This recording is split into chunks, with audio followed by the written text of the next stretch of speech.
Carolinians are struggling because of it. As I thought about running, on Sundays I would sit in church, and I kept coming back to a passage in the book of Luke. To whom much is given, much is required. A lot has been given to me.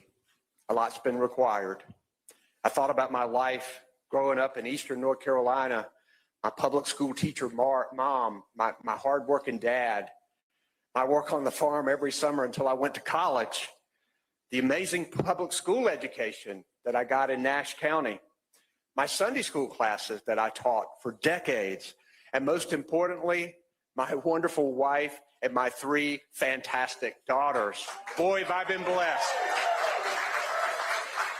And it was amazing to wake up every morning for years and lead the state that I love, both as Attorney General and your governor.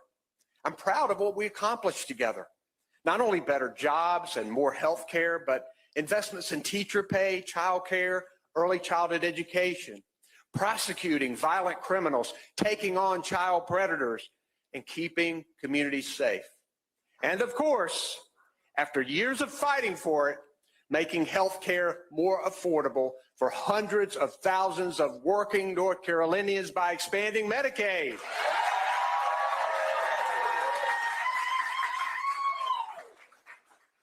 But now, a new challenge awaits. I'll take that same problem solving to Washington that I used here in North Carolina to focus on what matters. My opponent, who just won his primary tonight, is an out-of-touch DC insider and big oil lobbyist who's only looking out for himself and his well-connected friends in Washington. He has pushed schemes that raise healthcare costs, make communities less safe, and make life harder and more expensive for working families. How out of touch is Michael Whatley? While your costs go up, Michael Whatley says prices are down. When your local law enforcement needs more funding to make communities safe, Michael Whatley supports DOGE cuts that take money away from them. When you wish you could afford your health care premium, Michael Whatley celebrates a bill that makes it cost even more. It's dead wrong, and it's got to change. Let me tell you who I'll be. I'll be a strong, independent senator who will work with this president when I can.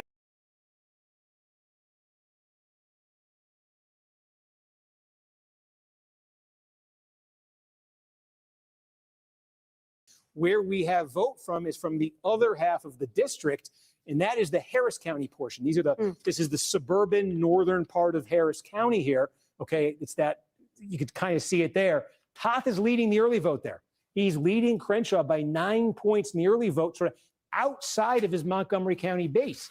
Okay, so I'll keep asking these questions about does the early vote, does the same day vote look different? I think you're Crenshaw. You really want this to look different now, or you want to be doing exceptionally well on Toth's, in Toth's base there. But Toth right now, that's an interesting number coming out of the Harris County portion. Ooh, what you've dropped some interesting little breadcrumbs here, Steve Kornacki, that we're going to be sort of chasing around and following up on over the course of the night. Steve, thanks for that. Appreciate it. Sure. We have just crossed now the 9 o'clock hour in the East. That means that most polls, not all, are closed across Texas. And we've got some of our first characterizations now from the NBC News decision desk. So let's pull them up here. Starting on the Republican side, Texas Senate. No surprise that at this point, you are seeing these early numbers in. And we're looking at where that stands with 34% of the vote in. Yeah, that's right. And on the Democratic side in the Texas Senate race, it is too early to call. You see that Tellerico has a lead, but look, only 35.7% of the votes in. So we're going to watch that race, heated race, very closely. We've also got a number of incumbents battling for their political lives tonight, including, of course, embattled Texas Republican Congressman Tony Gonzalez. Very, very small amount of vote count in so far, like 170 people have voted. Asterisk that, we'll come back to it. Yeah, we'll keep watching that one. Incumbent Republican Congressman Dan Crenshaw also facing a challenger fighting. We were just talking about this race, Steve Toth. Steve Toth has a narrow lead right now, 52.8%, but only 28.5% of the vote in, folks. So we've got a ways to go before we have a sense of who won that one. On the Democratic side, in the race between two current Texas members of Congress, you've got, look at that, about 2/3 of the vote in.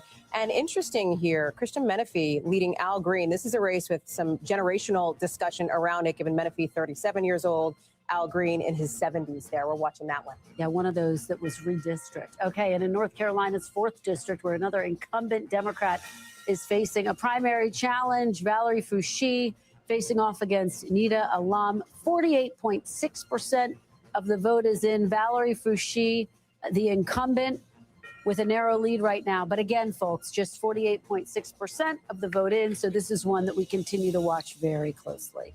Going on, crew? Senate side, we've talked about this. Won't be talking Democrats in much. North Carolina, Roy Cooper, the projected winner as expected. And NBC News is projecting that Republican Michael Whatley. Hopefully you guys can hear me talking here as well. I won't be talking too much. I'm going to let it run, let it do its thing, and try to go in between this and CNN and try to find other outlets, but it's hard to find them. Let me get this speech up, and periodically I'll be joining you back with you. You guys have fun in the comment section. We're here. We're here. Leadership has changed our country, and I am proud to stand with him in the fight to secure our border, to strengthen our economy, and put America first. Michael Whatley speaking there. We also don't want to ignore our friends out in Arkansas, where it's primary night out there as well, and in the gubernatorial primary. No surprise here. NBC News projects that Governor Sarah Huckabee Sanders, of course, is the projected winner of that primary. Former, of course, White House press secretary Kristen, when you and I were running around that building. That's right. We spent a lot of time in our office trying to get some scoops. And incumbent Republican Senator Tom Cotton is projected to win his Senate primary. No surprise there as well. NBC's Mel Zanona is in Dallas, Texas, with the view from Ken Paxton's campaign headquarters. NBC's Ryan Chandler is from James Tallarico's campaign headquarters, and Priscilla Thompson is at Jasmine Crockett's headquarters. Mel, you want to kick us off? What's the mood there right now? Well, it's really starting to fill up here at the Paxton headquarters. And I do want to mention the split screen that is going on, because Paxton is here. He's holding an event tonight.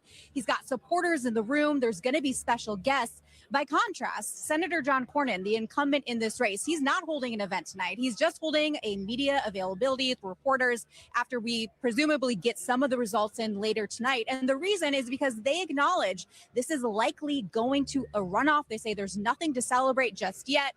But for Ken Paxton, the fact that he has made this race so close, given that John Cornyn is the incumbent, given that he has had GOP leadership backing, that is a huge feat for Ken Paxton. So they are starting to really soak in some of the early victory, but they too acknowledge there is a long way to go between now and May. And if this primary was already expensive and bruising and messy, it's probably only going to get worse in the months ahead. Let me go to Priscilla Thompson now, who is on the Democratic side of the ledger there. And what's been interesting, and we've been following it really since we came on the air about an hour and change ago, is this issue with these polling sites, some confusion there. The Crockett campaign pretty fired up about this. Yeah, very fired up. I'm calling it voter suppression, saying that they have been getting tons of emails and messages throughout the day about this. And this was supposed to be Here the we time go when they were with voter supposed to look suppression. at those early vote numbers and really focusing on the numbers that were coming out. But instead, they still have another hour here of trying to get the vote out. And so we saw her and Colin Allred hosting a presser earlier today, trying to get that word out. They've also been on social media, encouraging people to continue to go to the polls, make sure that they check online to see where their polling location is, and to stay in line as long as it takes in order to cast that ballot. But of course, they also have got to be looking at these numbers as they're starting to come up as well, even as they are still trying to turn out that vote for this next hour here. All right, Priscilla, thank you for that. Ryan, let's go to you. You're at the Tallarico headquarters. He has been running as basically painting himself as someone who would be more electable in a general election, trying to make the case that he can drive out more independent, moderate voters against the argument from Jasmine Crockett that she's the fighter who's going to take on President Trump. How are they feeling right now as these results come in?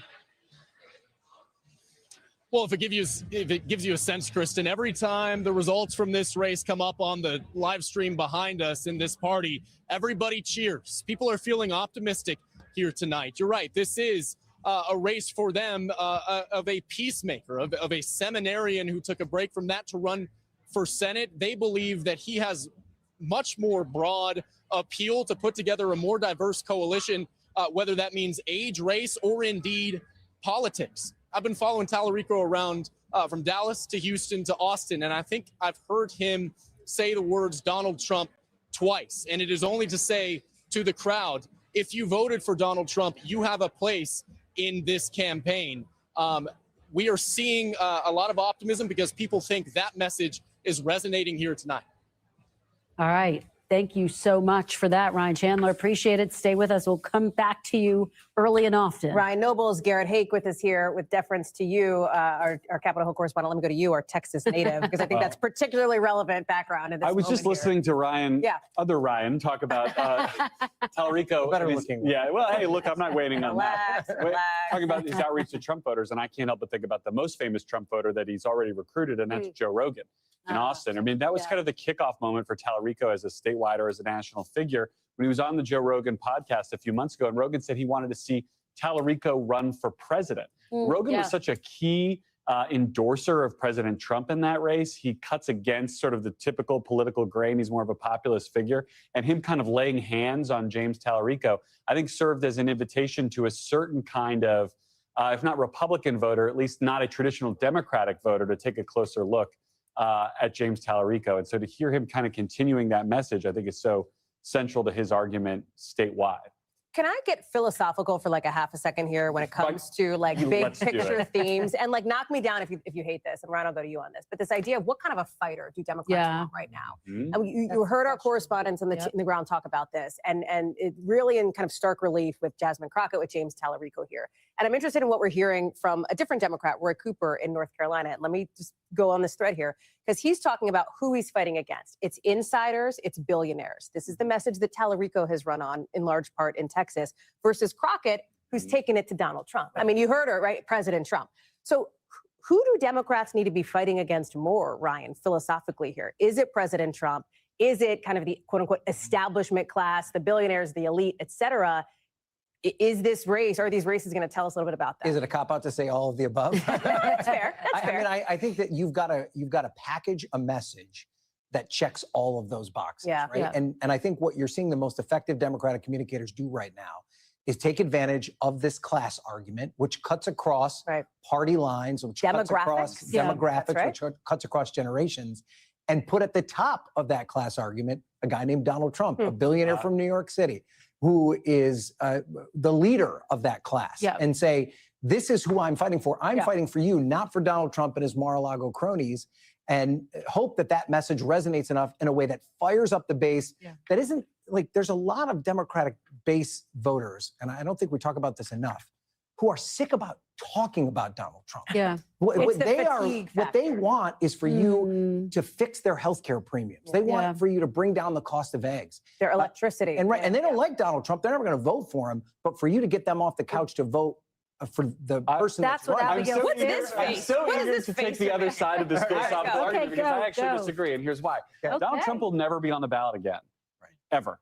I mean, the Constitution says so. And so I think when you hear people trying to make a post-Donald Trump argument, I think you could say that that has more legs for the long-term future of the Democratic Party. Winning the argument against Donald Trump doesn't get you anywhere.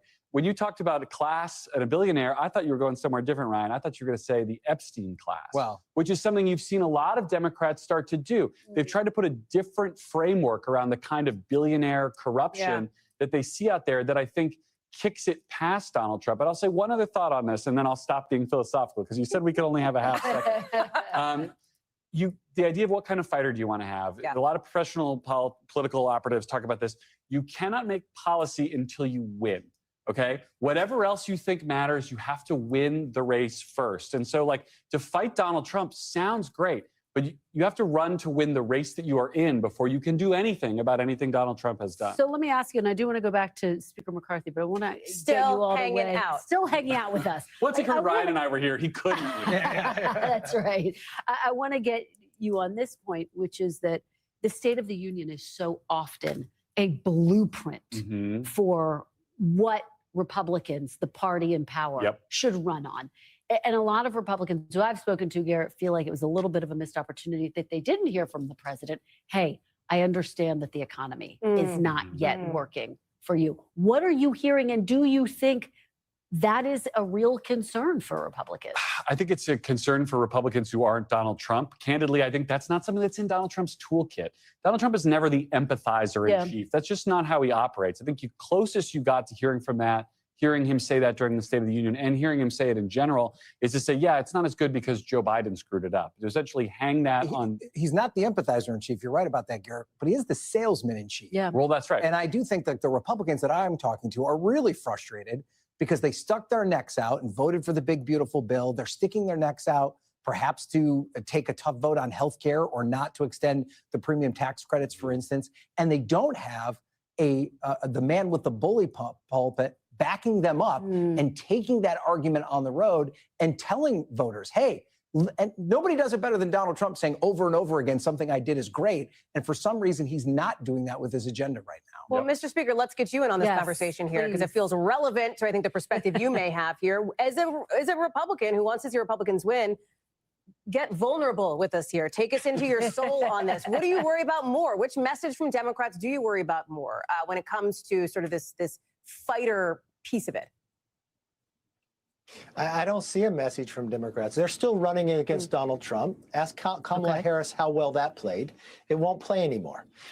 You complain about the State of the Union. If I was Democrats, I'd be very afraid that the country saw you not to stand up for a woman who had her young daughter murdered, or wouldn't stand up for making a decision to do I stand with Americans or do I stand with the illegals? These all will play come November. How the economy will play in November determines where the economy is at in November. Now, you're the Republicans in the House. Don't look for somebody else to carry the weight, because when President Trump ran for re-election the first time and lost, and the Democrats got 82 million votes, you know how many Republicans in Congress lost re-election? 0. That hasn't happened since 1994. We beat 13 Democrats, okay? In the last 70 races in a presidential year for the Senate, 69 of those 70 states will vote exactly how they vote for president for the Senate. Only Maine was different with Collins.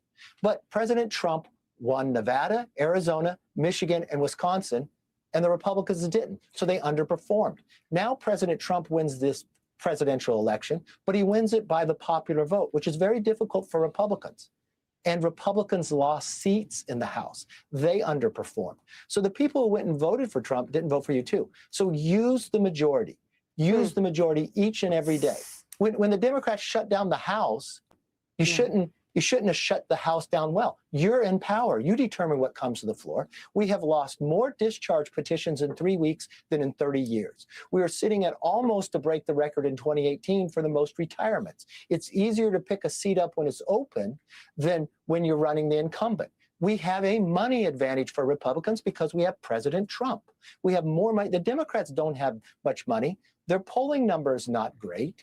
And the same part, they don't have a leader making an agenda. So I wouldn't just, and remember, this isn't 2018 where you have 27 Republicans sitting in seats that the Democrat carried. There's only like 5 to 7 of those. So there's not a lot of seats in play because of redistricting. So money will only take you so far. Use your agenda. The race is not over yet. Focus on making sure turnout, but go after those independent voters as well. So, Mr. Speaker, you're talking about the economy and where it's going to be. The president today acknowledged gas prices are up because of the war in Iran. To what extent does that concern you? They won't necessarily come down overnight. He said ultimately he thinks they will come down, but that was his big talking point, that gas prices had come down. Gas and markets are things he loves to talk about, right? Okay, gas prices will spike with what's happening in the Middle East, but it doesn't look like it's going to where it went to 120 or others, and that would be a small spike and come back down. There are things the administration can do with the SPRO and others so the gas prices don't even go up that high. They'll go up for a little while. The number one priority here is carry out this mission and be done with this mission. That's the important part, because if it's still going on in the election, that's a different outcome. The economy itself, we're having unbelievable investments, a lot based upon what President Trump has been able to do. The other thing you have to do is celebrate your victories. If you secured the border, has anyone gone down to the border and celebrated it? Did you go to these border cities that most of these mayors are Democrat elected but are so frustrated with the Democratic Party and show these streets how safe they are? Look what happened in Mexico. This is the point Ryan Nobles was making about being a salesman in chief, right? About trying to sell the message and get in there for it. Yeah, but I'm sorry, you're elected in your district. You're the best salesperson in your district for what you're voting on. If you're counting on somebody else to do your job, somebody else is going to get elected to your seat. I get concerned about those members who are sitting in seats where Trump won by 6 to 12 points because they haven't had a tough race. It's going to be a tougher race. I'm not concerned about the really swing seats. Those members, the Mike Lawlers, the Brian Fitzpatricks, they work each and every day. It's the ones that normally haven't had to work, and they're going to wake up in October and realize it's a little more competitive. And the turnout's not going to be the same in a presidential year. So when you redraw these lines and you're basing upon the presidential election, I don't think the Hispanic vote's going to be exactly the same because they turned out for President Trump. When they turned out for President Trump, the Republicans in the Senate and the House didn't do as well as the president. So you should work harder. It is as though you have our producer in your ear, Mr. Speaker, because we're going to talk about that with Steve Kornacki next. Former House Speaker Kevin McCarthy. If you can hang out, we'll talk. We'd love to have you back, but let us know if you got to run. We're not going to be mad. Steve Kornacki, let's talk about some of these. You heard it from Kevin McCarthy there. The Latino vote here, these Latino majority counties in Texas. You're watching that closely. We are, yes. Although, if you'll permit me, we just got a big piece of real estate. That what were we talking about on the Republican side the last time I came out with you guys? The biggest pro-Trump county in America, Montgomery County, 750,000 people live in this county. It produced the biggest plurality in America for Donald Trump in 2024. And I was really curious. This is north of Houston here, the Woodlands, if you know the area here. The Paxton folks, I think, were expecting big things out of this county. And boy, they didn't get them. This is the early vote in Montgomery County. And look at that, a 30-point margin here for Paxton over Cornyn. There's a ton of votes that come out of here. This is one of the most conservative, very active politically counties you're going to find anywhere. And you can see that energy behind Paxton coming out of that vote right there. Again, with the early vote, what that did to the statewide vote. Again, a lot of population centers. I think we have more vote, I think, sort of from the population centers than from the more rural parts of Texas here, which have been, I think, helping Cornyn's overall number. You know, you're seeing there Cornyn ahead by 3 points in the count right now. But that batch that Paxton just got out of Montgomery put a dent in that. And I think you can see in a lot of when you get away from the population centers, you see a little bit more for Paxton. So I think he's certainly got they'll add up. They're not going to be big individually, but they will add up. I just want to look, if you'll permit me, because we just got Montgomery. The last time I talked to you guys, that is so big to Dan Crenshaw trying to hang on. And if we got it in the Senate race, do we have it now in the House race? And what a build up for nothing, guys. We don't have we don't have Montgomery for the House race. We only have it for the Senate race. I wasn't sure. I was hoping for a big moment there. But anyway, that when we get that, which I think could be moments from now, I think we're going to know a lot about Dan Crenshaw and what's going on there. All right, Steve, can you bring us up to speed on what's going on with James Tallarico and Jasmine Crockett? Because that's obviously one of the big races that we're watching tonight. Yes, and you had asked me about the Hispanic vote, and now I will answer your question because we are finally getting, I think we are getting what timing, you guys? Bexar County. This is San Antonio. This is 8% of all votes in the Democratic primary. When all is said and done, we just got the early vote out of Bexar County. So this is a very big one here. This gets to what you're talking about, certainly with Hispanic vote. Tallarico winning the early vote in Bexar County here, 56 to 42. Now, what's interesting is I've been looking at I've been talking about this on the live stream here, benchmarks that I've kind of had in these counties for these candidates. I think from what we'd seen elsewhere that that Tallarico perhaps wanted to be doing a little bit better, or wants to be doing a little bit better than 56-42 in Bexar County. I think he wants to be in the 60s here. I think he wanted to be in the 60s here. We'll see as the same day vote comes in here if this number ticks up for him. But I think it's interesting because the bigger point I was about to make is that elsewhere south of San Antonio, we are starting to get some big counties here, okay? This is where Corpus Christi is. You see, what you're talking about here is small Black population, large Hispanic population, okay? And look, Tallarico, 25, 26 points ahead here around Corpus Christi, Brownsville, okay? 30 points there for Tallarico in the river. Here's a huge one, Webb County, where Laredo is, 34 points. These are all numbers in deep South Texas there that are very consistent with Tallarico winning the Hispanic vote, and I think winning it sizably. So that was one of the mysteries that we had in the polling coming into tonight, was what that Hispanic vote was going to look like in South Texas here, deep South Texas. I think we're getting a very clear look. Although, again, I will say I'm interested here.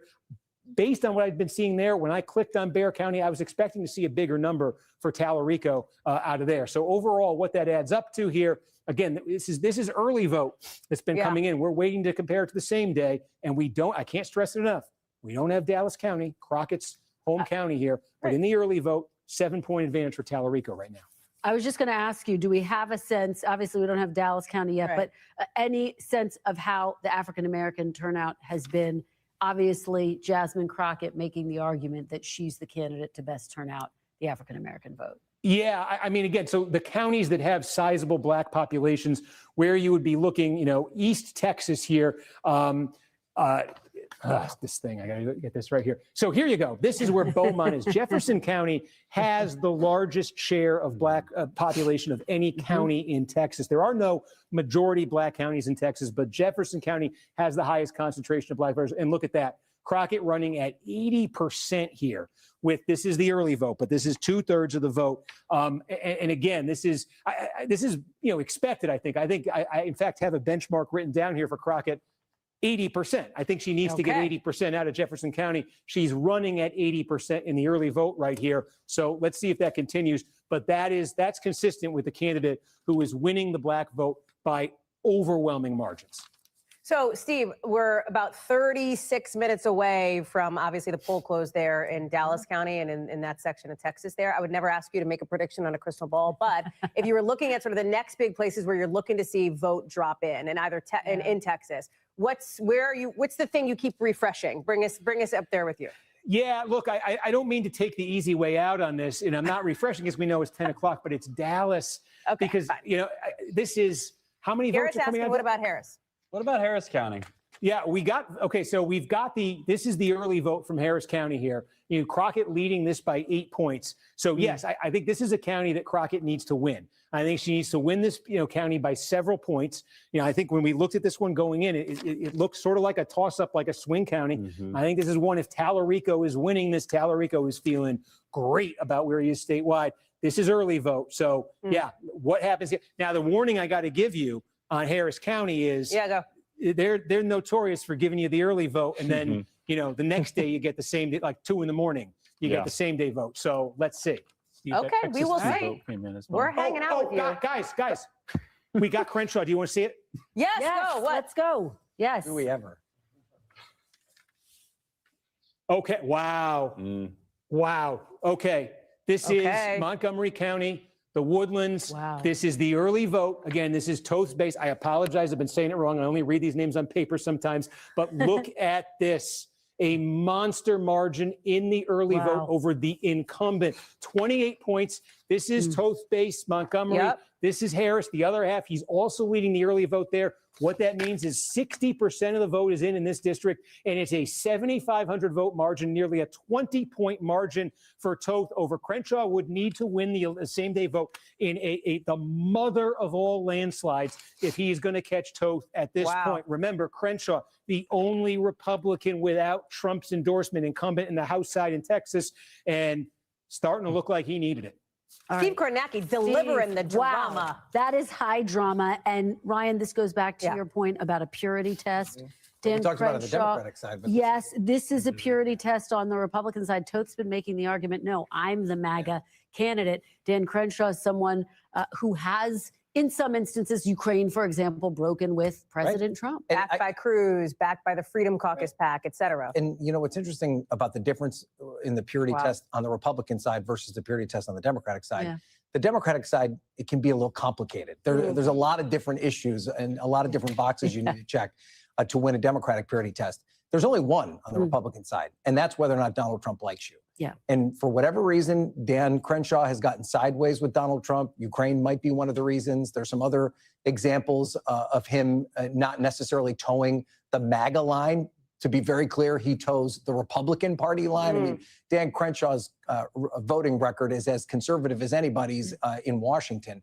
But you cannot run sideways at Donald Trump. And watching what's happening here today in this race with Dan Crenshaw, the first person I'm thinking of is Kentucky and Tom Massey. And I know that there is a very dedicated group of political operatives that are working to do this exact same thing that's happening to Dan Crenshaw, to Tom Massey in Kentucky.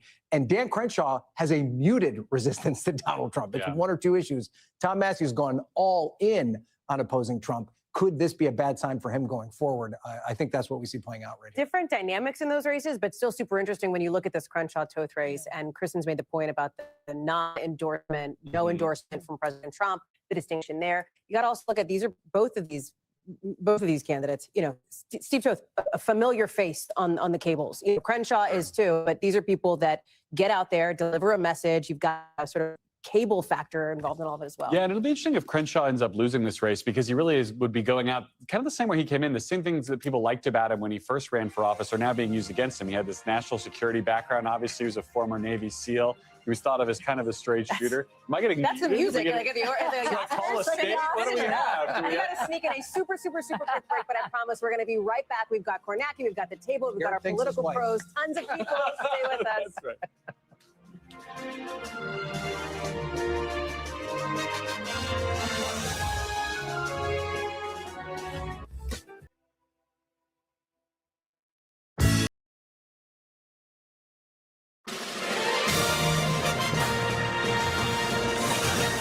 And welcome back. While many eyes are on the marquee Senate primaries this evening, we are watching a ton of other races as well, with Representative Christian Menefee giving his colleague and fellow Democrat Representative Al Green his first competitive primary fight in years. Here you see, with 67.6% of the vote in, he has a narrow lead, Christian Menefee, over Al Green. This race won a test of redistricting, also a test of generations. Christian Menefee, 37, Al Green, 78. He's just shy of that 50% needed to avoid a runoff. But again, folks, we have not called this race yet. They're still counting the votes. And joining us now is one of those candidates, Congressman Christian Menefee. Thank you so much for being here. We really appreciate it. You were just sworn in last month. Take us inside this race, because Congressman Al Green has been laser focused on an anti-Trump message. He was even ejected from the State of the Union. What is your closing argument, Congressman? I'm the only candidate in this race who has fought back against Donald Trump and actually won. During my time as county attorney for the third largest county in the country, I took the Trump administration to court multiple times and beat them. And I think what people are looking for in this moment is not symbolic fights, not cosmetic fights for the purpose of making noise, but fights that are really going to lead to a change in people's lives. When I beat the Trump administration, it was to protect healthcare programs right here in Harris County as our country becomes more and more unaffordable. So I'm excited. We're in a great position in this race, and I look forward to the rest of the results coming in. Congressman, one of the other dynamics at play, is we don't have to tell you in your race, is this question of generational change, an argument that you've been making, obviously, and an argument that has some resonance here inside the Democratic Party writ large. Help us understand the case that you're trying to make to your district here. What I've been talking about is how we need new and fresh strategies to fight back against the Trump administration and a Republican majority in Congress, which has ceded all of their power to the executive branch. And when I talk to people out in the street, that's exactly what they're saying, that they want the baton to be passed and that they're ready for new leadership that's going to take this district into the future. And so I look forward to continuing that fight. We've run an exclusively positive campaign focused on how I'm going to make life better for folks in the 18th Congressional District. And what's so incredible to me is I have never represented the vast majority of this district. I just got sworn in a few weeks ago. 60% of this district comes from Congressman Green's old district, yet we are still in first place, and I only have 3 weeks to my name in Congress. I think that's a testament to the work that we've done, to the hard campaign that we're running, and I look forward to the rest of the results coming in. So then what do you say to the argument that your opponent is making that experience matters here, that you got to be in the fight to take the fight to the White House? The experience hasn't gotten as much. Despite all this experience that we've seen in Congress, the president is still launching an unsanctioned war on a foreign nation. Despite all this experience that we're supposedly seeing in Congress, America is still becoming more and more unaffordable while the president runs roughshod on our Constitution, on our laws, and on our norms. What we need is a new fight, creative strategies. And if the experience was so valuable, we would see the president being reined in, but we're not saying that. And that's why people are ready to change directions. You raise the war. Of course, we know that there is a partial government shutdown. A number of Republicans making the argument it's time to end that government shutdown, not funding DHS because of potential fights and threats here to the homeland. What do you make of that argument? Would you reopen and vote to fund DHS given the war in Iran and these potential for increased threats? I would not. You don't get to violate the Constitution and then try to back your way into forcing funding of an agency that has terrorized people in our communities, including executing several people on the street in Minnesota. Congress needs to take back its power and do the thoughtful and appropriate thing, which is require that before the president of the United States can launch military strikes abroad, putting American troops at risk, and effectively declaring war on another nation, he must come to Congress and get permission. I think the argument that Republicans are making there is cowardly, and we should be focused on ensuring that the president is held accountable and is abiding by the Constitution. You think go ahead. No, I was just going to say, when you look at the numbers here, Congressman, and Kristen mentioned them at the top of this discussion here, do you think you will be, if you in fact hold on to this lead, do you think you'll be able to avoid a runoff? What are your internal showing on where this goes tonight? There is no crystal ball in politics. What I'll tell you is that I heard from folks throughout our communities, and the responses have been fantastic. People are excited about the change, and I'm up against a 20-year incumbent. And I just got elected to Congress a few weeks ago, yet we are in first place. I think what you're clearly saying is things are moving in a different direction. It is my hope that we hit 50% tonight, but even if we don't, I think a message has been sent loud and clear that folks are ready for change. Let me just ask you about the Senate race, if I could. A Democrat hasn't won a Senate seat in Texas for more than 3 decades, as you know, Congressman. Who do you think is the stronger candidate to win in a general election? James Tallarico or Jasmine Crockett? And do you think Democrats can actually do it? Both James and Jasmine have different strengths that I think are going to put us in a fantastic position to flip the state of Texas. I know that that race is incredibly close right now. Both of them are dear friends, and I know that their heart is in the right place, and they will do everything they can to flip this state. My commitment is, regardless of who wins that race, I will be boots on the ground across the state of Texas, activating voters so that we can take it to John Cornyn, Ken Paxton, or whatever other crazy Republican comes out of that primary and flip this state. A diplomatic response with your Democratic colleagues. Congressman, thank you. Appreciate you joining us. Let's bring in now a couple of folks who have been watching all of this along with us, who I know have some takes. I know they got some thoughts. Matt Gorman, former senior communications advisor to the Tim Scott presidential campaign. Ashley Etienne, former communications director to Vice President Harris, 2 longtime pros in the biz. Since we just finished with the Congressman, Ashley, I'll go to you first here. Talk us through what you're seeing in Texas on the Dem side. I know your group chat, I'm sure, is active at the moment. Tell us more. Absolutely. I'm actually hearing from both James Tallarico and Jasmine Crockett's campaign. And here's what I'm hearing is that Tallarico's hanging his Stetson hat on 2 things. One, that the gap, early vote gap, is so big and so broad that she can't make up the difference. The second is that Latino voters are overwhelmingly breaking his way, and she can't make up that gap. You know, in fact, one of his staffers said to me that they believe this thing will be over as soon as the polls close. What I'm hearing from Jasmine Crockett's campaign is they're up in Harris County. It's all about Harris County for them at this point. They believe that their voters are going to turn out today on election day. Overwhelmingly, Black voters will come her way, and they think that that's going to be the winning solution for them. And Matt, what are you seeing in these races Obviously, we're watching the Senate race very closely. Senator Cornyn, Ken Paxton, Wesley Hunt. Seems like it's likely headed toward a runoff. Do you anticipate President Trump will endorse if that, in fact, does happen? I think the name of the game then is the margin. What margin does Cornyn get that will cause Trump to maybe want to throw his hat behind him, or Ken Paxton? Ken Paxton, that gets close, I could see that going the other way as well. I think one of the concerns Republicans had was they're used to being the only game in town. There's not used to being a Democratic primary that's pretty competitive. So there's, you know, a handful, say 65,000 or so self-described liberals to moderates or just Democrats that will vote in the open Texas primary on the Republican side. Those are likely more than half of them are going to go and vote in their own party's primary, the Democratic primary. Those are Cornyn's voters. And so if the electorate's more conservative than normal, that benefits Ken Paxton. So that's what they're worried about. But I will say more cautious optimism than I think even Cornyn supporters expected tonight is what I'm getting. That's super interesting. Talk us through, too, when you talk about, and I'll ask both of you, North Carolina here. We now know that race is locked in the general come November. Whatley v. Cooper here. One to watch on messaging, one to watch on enthusiasm.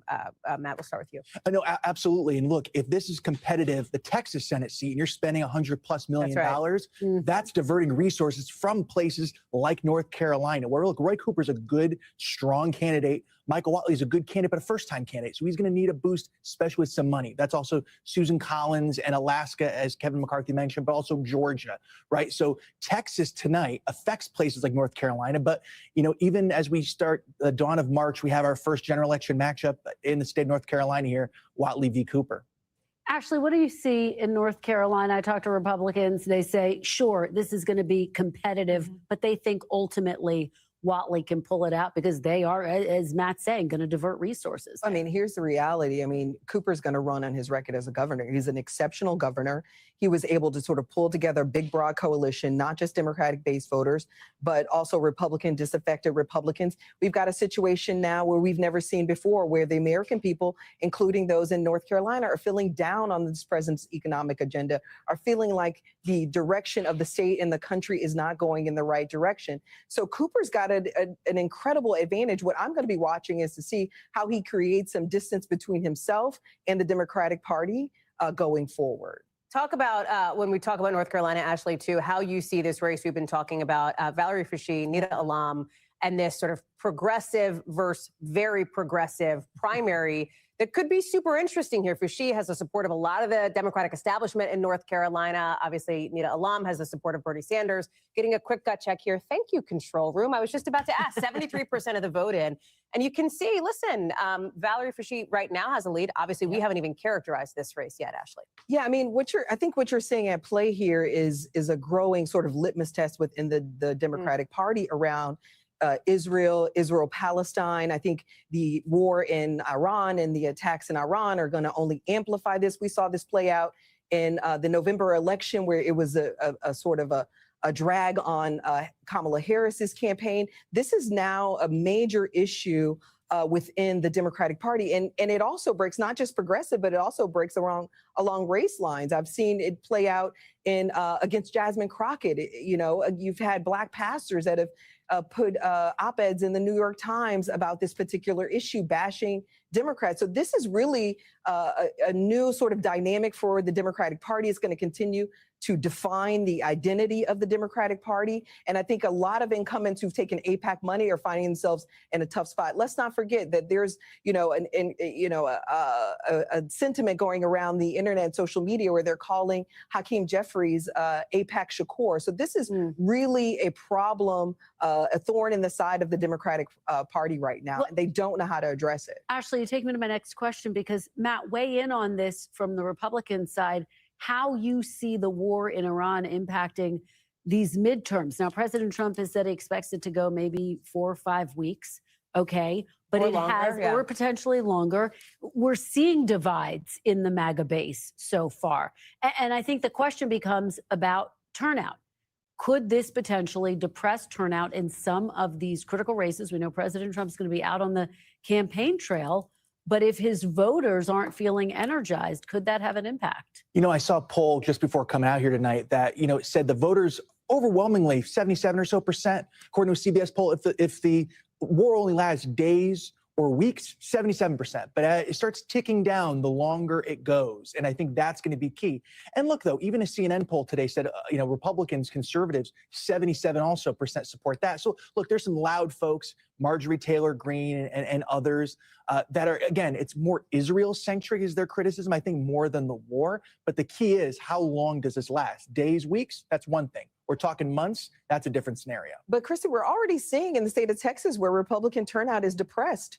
I mean, we're already seeing the impact of the president's policy play out right now in this primary in Texas. There's no reason why my home state of Texas, which has gone Republican for my entire lifetime practically, is having a depressed Republican turnout. I think it's because of the president's policies, but also you've got 50% more of the state that's saying that the state is headed in the wrong direction, that their finances aren't getting better, that they're getting worse. So the president is looming large in all of these races right now. Still a long night ahead of us, at least for a little bit there in Texas. Ashley, Matt, hang around. I know you will. Thank you so much. We'll get back to you in just a couple of minutes. Yeah, great conversation. Coming up next, The View on the ground in the Middle East as the war with Iran, as we're talking about, escalates with sweeping implications at home and across the globe.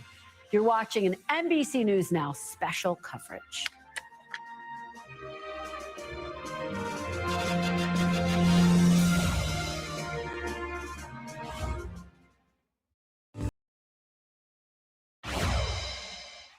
Welcome back to our special midterm night primary coverage here on NBC News Now. And when you talk about what's happening here at home, you've got to look at the backdrop of what's also happening overseas. Of course, days into now this war on Iran, with the State Department closing embassies in Saudi Arabia, Kuwait, Beirut after these drone attacks. We're also looking ahead to tomorrow morning when we expect to hear, of course, from top Trump administration officials. I want to bring in our NBC News chief international correspondent, Keir Simmons, who is with us now from Dubai, where there was a drone attack not far from the consulate earlier. Keir, good morning to you where you are. Good morning to you from here in Dubai. I was listening to your conversation just before the break, Hallie, and just thinking that what happens next, seen from here, what happens next in these events, or the Iran war, as we'll now call it, is profoundly unpredictable. So the political implications are hard to predict because we don't know what's going to happen next. I will tell you, and you alluded to it there as you threw to me, that what we have seen is a series of attacks on US embassies and public offices, if you like, I guess you could call them that. So, you know, people will know they saw the hit on the US embassy in Riyadh, Saudi Arabia. Last night here in Dubai on the consulate, I went there to take a look. There have been smoke and fire engulfing one part of that building, crowds around. It looks like that building is kind of basically fine. I mean, I couldn't walk all the way around it, of course. We have reporting too that the CIA office in Riyadh was hit. That's from a Gulf senior official and also from a US official. And just think about that politically, Hallie. Attacks on embassies have resonated politically in the US in the past. You think about Benghazi, you think about how a crucial moment in the Iran story, the hostage crisis back in 1979 and 1980, a crisis that brought down President Carter.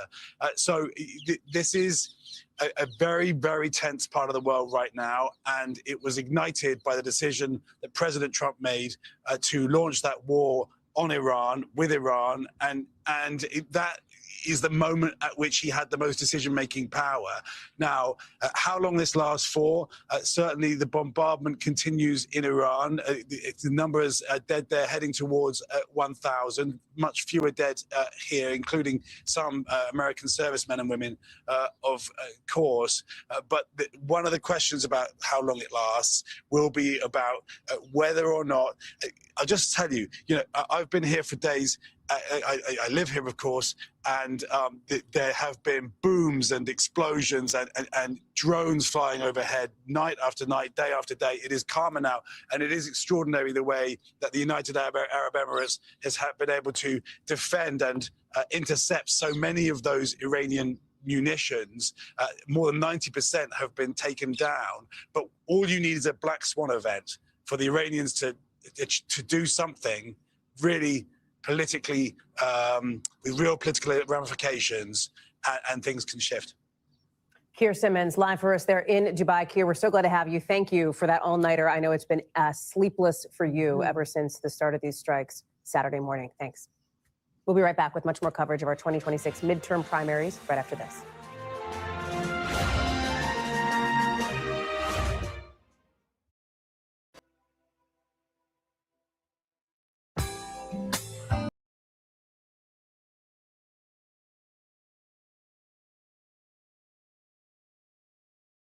Positive. So I also think about the longer term, even if we can't do it this time, which obviously everybody's going to do everything we can to win, it means longer term, we are building up the party and we're showing some electoral strength that we haven't really flexed that muscle in quite a while.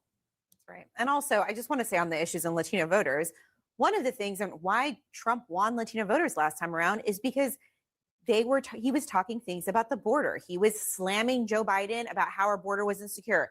Cameron County and down there, they don't want an open border. They would like a secure border. That resonated with them, as well as his message on the economy. And so now that we have seen him shut the border down, we've also seen James Talarico and Jasmine Crockett talk about how they want border security. They want to make sure that, if they're in office, that they end up voting for more border security. At the same time, they want humanity. And some of the ICE raids and things that have happened in Minneapolis, people see that in Texas. And they're like, we don't want our friends and family deported, but we also don't want open borders. And I think that's also where Democrats are making inroads and starting to change their messaging, which I think will be interesting if that sticks going into 2028 and we see people fight it out in the Democratic primary, whether we try to go for those Latino voters like that. One group that I think is really interesting here, Hispanic men, Black men. Yeah. Trump received double digits among Black men in Texas. Does the senator get those numbers? Does the congresswoman get those numbers? I'll be curious to see. That's a good thing to watch. We'll obviously be taking it all in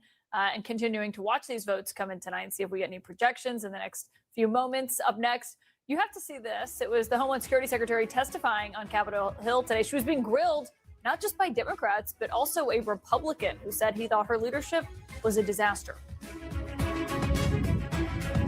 Newsnight with Abby Phillip, live next on CNN. This is the true story of Alex. Recently promoted, he was earning more, but investing for the future, I definitely needed a plan. With his advisor, Dennis, Alex invested his savings into 3 accounts. One for now, one for later, and of course, his retirement. A plan in motion put the future problems with the administration of their election today. We've been explaining that over the course of the night. I'm going to go right now to Evan Smith, who's the host of Overheard with Evan Smith on Austin PBS. He's a veteran observer of Texas politics, got 30 years experience doing that. And Evan, I'd like you to explain to us again what had happened earlier today in Dallas County, why things have been chaotic there, and now this new reporting about a judge's order about the extension of voting there. Right. So as we talked about earlier, Rachel, the Republican Party in Dallas County decided they did not want to have countywide elections. They wanted to make people go to their assigned polling place locally. And if the Republicans say you can't have countywide, then the Democrats can't have countywide. So Democratic voters showed up thinking they were going to be able to vote at the places around the county they had voted, and they were turned away. And there was a big push to try to extend voting in Dallas County as a result of that, to give those people an opportunity to vote after all. A Dallas judge ordered the polls open until 9. Well, Attorney General Ken Paxton asked the Texas Supreme Court within the last couple of hours to overturn the Dallas judge's ruling. And according to reporting from my former colleague Eleanor Klibanoff at the Texas Tribune, the Texas Supreme Court has just temporarily blocked that judge's order to keep the polls open until 9, ordering the county to separate out the votes from people who were not in line at 7 o'clock. This throws a monkey wrench into the vote count in Dallas County. Whether those votes are going to count or not, we have no idea what's going to happen. It's a temporary ruling, but goodness, this is a mess, Rachel. It was already a mess. It's more of a mess now. This is a pause of the vote extension in Dallas County. Are people being stopped from voting right now? What I know is that the county is being told you have to take the votes that were cast in the last 2 hours. It's coming up upon that 9 o'clock hour central here in Texas right now. You have to take the votes that were cast by people who are not in line at 7 o'clock, push them to the side, and the fate and the status of those votes is now unknown. And of course, if you're Jasmine Crockett, you're thinking this is terrible for you because this is the county where you're going to hopefully roar back into contention in this race. And this is as you said, it was a Dallas judge who ordered the extension of voting in Dallas County. And then it was U.S. Senate candidate and sitting Texas Attorney General Ken Paxton, who asked for an individual state Supreme Court judge to weigh in and essentially overturn that other judge's ruling? Ask the Supreme Court of Texas if they would come in and temporarily block that Dallas judge's order, and the Supreme Court came back and said, yes, we temporarily block it. Do we know, is it multiple judges on the Texas Supreme Court, or is it one judge's ruling? I mean, I don't know whether it was one judge or multiple, but my sense is that the court institutionally, as opposed to one assigned justice individually, but that's something we'll determine here in the course of the report. Yeah, this is crazy stuff. Evan Smith, keep talking to your sources and do what you can to help us understand this. I think we'll be coming back to you. I can tell you, for all the lawyers who are listening to you right now, who are going to understand what I'm about to tell you, this is from the Supreme Court of Texas. Orders pronounced. A stay is issued in the following petition for writ of mandamus in re State of Texas from Dallas County. The district court's order granting emergency petition to extend voting hours issued today in cause number styled Cardell Coleman in his capacity as Dallas County Democratic Party chair versus Paul Adams in his official capacity as Dallas County Elections Administrator in the 162nd District Court, Dallas County, Texas, is stayed, meaning the earlier ruling that was in place that extended Dallas County voting, that order is stayed. And then here's the money quote. Voting should occur only as permitted by Texas Election Code Section 41-032. Votes cast by voters who were not in line to vote at 7 p.m. local time should be separated. Note, the petition for writ of mandamus remains pending before this court. Chris Hayes, what do you make of this? Well, I mean, at one level, it's pretty insane to have a candidate who's on the ballot being the litigant who gets to decide. I mean, he's the state's attorney general, but getting to weigh in. I don't know if there's a particular valence to those votes at that hour for him. I think it's mostly about the Democratic primary. It also feels a little bit to me like if the calculation of the Republican establishment is that Crockett's an easier candidate to beat, that this goes against that, but like he's just doing it for love of the game. Yeah. You know what I mean? Like he's just super committed to making it hard for people to vote as just a deeply held view. And you know what I mean? Like and making it hard to vote in Dallas. Yeah, so in a big purple/red state, you take the cities that are very blue and you say those places have terrible voting. Look what a mess. And so there's not like 3D chess here. It just seems like I don't like the fact that they extended voting hours because there's confusion. I want them to take that back. But Chris, the three-dimensional chess is tonight isn't that important. It's November. So as soon as they're starting to cause chaos and mistrust now, things are messy. When they're disastrous in November, it's like, well, we saw this coming. Yeah, no, and that's an important thing to keep in mind, right? I mean, also this idea that you're going to segregate out these ballots based on who's online at 7 o'clock. You can't. And I generally just wanted to take a step back because we can get in the weeds here.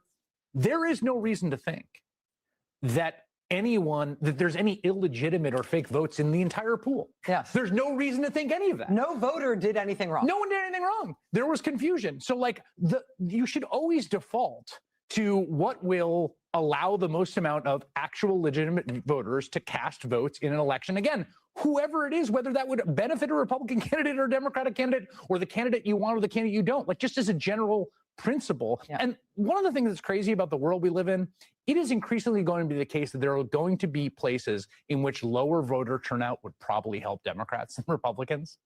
And it's still the case that as a matter of principle, you should intervene on behalf of the maximal amount of voters being able to vote. But doesn't this even hurt voter turnout in the fact that if these people are standing in line waiting to vote, at some point, a lot of them just say, forget about it. Yeah. I got to go home. I got to feed my kids dinner. I got to feed the cat. At some point, people are like, it's not worth it.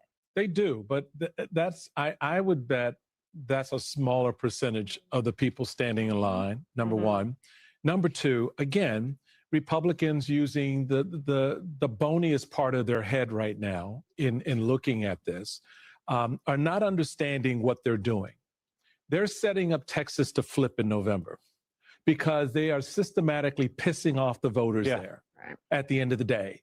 There are, as we've already indicated tonight, there are voters who are moving out of the Republican column to vote in the Democratic primary because they do not like what the Republicans are doing. There are more Republicans who are voting tonight in the Republican column who are looking at this just saying, well, why are you doing? First off, what does this have to do with the Republican primary? How does this impact Ken Paxton, right? There is no impact on Ken Paxton.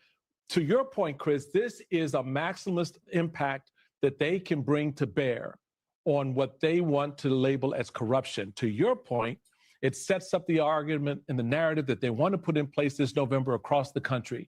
When that confusion sets in, when voters are bemused and don't know, and they show up at the wrong polling place, see, we told you there was corruption, shut it down. Well, in the narrative, I mean, let's be specific about it, right? The narrative from Trump and the Republicans, from Trump in particular, from the Trump movement, is you can't trust votes that come from Democratic strongholds. So you can't trust votes from cities. You can't trust votes from places that have lots of people of color. So they're trying to make, I mean, it makes sense to fit the political narrative to try to make the Dallas votes, and I'm sure they hope the Houston votes or any other votes that fit that narrative seem as unknowable as possible so as to create a pretext for being able to exclude them from the totals from that state. And if we go upstream causally, the whole reason we're here, right, is because the Dallas County GOP refused to co-sign a memorandum of understanding to allow countywide voting unless they had a demand for paper ballots, which again, like, has nothing to do with anything. There's no reason to think that they're better, right? That's a Donald Trump obsession. That's an election denier obsession. Like the whole causal chain that created the confusion that led to the necessity of opening the election earlier was the local Republican County Party doing this. And to that point, because it's really important to make that logistical point about what went wrong here. So now we've got this order from the Supreme Court of Texas that says, what's the remedy here? Well, we've paused the extension of the voting hours, and votes cast by voters who were not in line to vote at 7 p.m. local time should be separated. But is that feasible to do at one big county voting location in Dallas County? Probably not. Is it feasible to do at every individual precinct voting location in Dallas County? Because there is no central Dallas County voting location? Absolutely not. You're talking about all of those locations, all needing to do this arcane, if not impossible. And what's important about what you just said is that I can assure you that election officials were not standing outside once they got the clearance to keep the polls open, right? They knew where, like, Jacob was there at that appointed hour. He was with the last person who was identified in the line at the appointed hour. They didn't do that at the original polling time because they got the clearance to extend it. You don't know who's online. So you don't know who's online. Yeah, they didn't mark them with a chalk line. Thank you. That's why this order is so boneheaded. But their goal isn't that which is knowable. Their goal is an endless morass of litigation. So the goal isn't to actually know who the person was that was the last person online at 6:59. You know, want to know what I want to know? I want to know what the Jasmine Crockett campaign thinks of what has just happened in Dallas County. Our colleague Eugene Daniels has just spoken to the Jasmine Crockett campaign. Eugene, what are they telling you? Yeah, I've talked to a couple of officials in there, and there's, as you can imagine, an intense frustration with what just happened. They felt like they were finally going to get some answers out of Dallas County. They're talking to the lawyers and figuring out how to fight back was the language that both of those folks used when we spoke. What fight back looks like, we're not sure. I also talked to the Tallarico campaign, multiple folks over there, and they are supportive of whatever ends up of voters voting, right? They are not, the one person said to me, it's late night, so I feel like this is okay. Paxton sucks. That's bad. All voters should be able to vote. And I think we're going to hear from a lot of the Democrats in Texas, but you're going to hear from Tallarico and Jasmine Crockett, is that this is the shenanigans that they have been saying could happen in Texas. They didn't think it was going to happen so early. They thought it would happen as they got closer to November. But these are the warnings that they've been given. And on the first night of this big primary season that we're going to have, it's also possible telltale signs for the shenanigans that might happen in other states and other elections as we move forward. Eugene, you said we're going to hear from Tallarico and hear from Crockett on this matter. Do you expect that we actually might see the candidates behind microphones and in front of cameras on this matter anytime soon? I think that's probably more likely with Jasmine Crockett. I think Tallarico might kind of let it play out. The team, someone told me the team is still trying to figure out what the best way to operate in this is. They haven't done this kind of and dealt with this kind of thing before. I think it's more likely Jasmine Crockett gets out front because this will impact her. We've been saying all night that Dallas is where her biggest numbers are going to come from. If she is going to win, she's going to have to overperform in Dallas. And so it is incumbent upon her and her team to get out in front and say what her team is saying to me right now on background. Yeah. And again, let's just bottom line this here, that this is the chaos that was created in Dallas County was created because the Dallas County Republican Party refused to do what they have done in previous election years and what almost every other county in the state has done, which is allow for everybody voting in that county to vote anywhere in that county, which makes for very simple election administration compared to what they've ended up with in Dallas County, which is that people need to vote in their individual precincts, something that hadn't been done in previous elections in that county and that people didn't know to expect. It created a lot of confusion, and that is what brought about that judicial order that extended voting in Dallas. Again, that extension has been paused after a request to the Texas Supreme Court from Texas Attorney General Ken Paxton. This is still ongoing at this point. Ali, can we go to you right now just in terms of talking about the stakes right now, what we're seeing in terms of the statewide race in Texas? Nicole talked about endless morass of litigation. That could be Ken Paxton's tagline, right? That's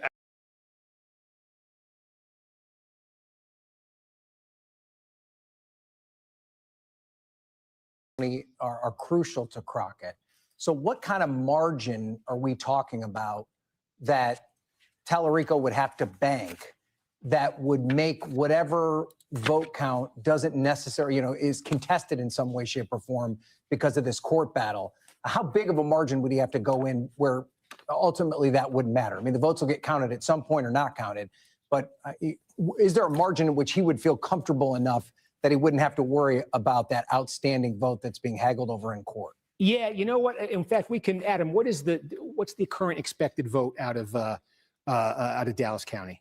Because I can give you, if you'll bear with me here for 30 seconds, we can get you a number here. Steve, I'm going to jump in because I want to get, there's some court action that's happened in literally the last couple of minutes here. And I want to get to our team on the ground now in Texas because it is essentially now not clear whether the votes cast after the original poll close time are going to count. Let me go to Tallarico headquarters. Ryan Chandler is there. Priscilla Thompson is at Crockett headquarters as well in Dallas. And Priscilla, let me start with you here. Walk us through what's at play, what's happening, because this is to the point that we're making here. Again, this is all within just the last couple of minutes. This is developing into a situation there around Dallas County. Yeah, it definitely is. So obviously we know that judge had ruled that polls could stay open until 9 p.m. local time, 10 p.m. Eastern time. And then Attorney General Ken Paxton sought to block that in the Texas Supreme Court. And the Texas Supreme Court did ultimately issue a stay saying that those votes that were cast after 7 p.m. local time needed to be separated out. So blocking that those polls would stay open. Now I'm talking to the campaign and they say that they are fighting back on this. But I will tell you, in the last hours, those early votes were coming in. They said that they were feeling good, but that Dallas County was going to be the thing that would put them over the edge. They are banking on Dallas County. And so I asked them, what does this mean in terms of the chaos that it could cause around trying to count this vote and look at these results? And they said that, quote, it's definitely a concern. So they are very worried about this right now and what they're seeing in Dallas County and what exactly this means for them. Because, of course, they had been looking at the turnout here and just saying that it was off the charts, amazing. This is her home turf, and this was going to be the county to help her bring over that victory tonight. That is what she told me. And now you have this confusion, and we don't even know what those results are going to look like coming out and how prolonged this court battle could ultimately end up being, because they said that they are definitely fighting this. Priscilla, what's the mood there given this development? I know it's loud there, but are people reacting? You know, I will tell you that the screens are not up in here where people are able to see what is happening with the vote, and so the mood in here is great. The energy is great. People have been coming over to my laptop to try to look at the results and to try to understand what is actually happening. So I don't think it's very clear to people in here what exactly is going on. But what I'm hearing from folks is confidence that once those big city numbers start coming in, as someone just told me, Texas is rural, so it may look like Tallarico right now has the lead, but they are waiting to see more of those big city vote counts. And of course, Dallas County, which now is sort of in limbo. Yeah, big question mark on that. With that, then, Ryan Chandler, we'll go to you at Tallarico headquarters with a vibe check there. You hear the screams. They're becoming more and more frequent here. I heard from somebody with the campaign. They are confident in victory tonight. Of course, Dallas is such a huge question. Something like 1 in 3 votes could come from there by the end of the night, or it could potentially go into tomorrow. We don't know. But look, regardless of what's happening in Dallas, Tallarico is feeling good. They feel confident, mostly because, and I don't want to step on Kornacki's toes here, but I'm looking at counties like Cameron. You hear screams because of counties like this down in the valley. This is a significant slice of that all-important Latino vote that we were hearing Chuck talk about. Tallarico is up down in the valley in Cameron County, 30 points. Those are the kinds of margins that make this campaign confident. They're in a good position regardless of what happens in Crockett's home turf. Well, and are the folks there concerned, though, that what is happening in Crockett's home turf could lead to a legal challenge to whatever the results might be? Oh, certainly. Also because this is a similar situation also played out earlier to a lesser degree in Tallarico's home turf of county just north of here where he started his political career. I just want to make sure everybody understands the drama that we're seeing play out in Dallas right now. It's something I've never seen before. You have an unknown number of voters who were turned away and maybe came to vote after what was originally the deadline in those extra 2 hours. You also have the Attorney General, who, by the way, is also on the ballot, who is in Dallas County tonight asking the Supreme Court to put all of those untold number of votes aside.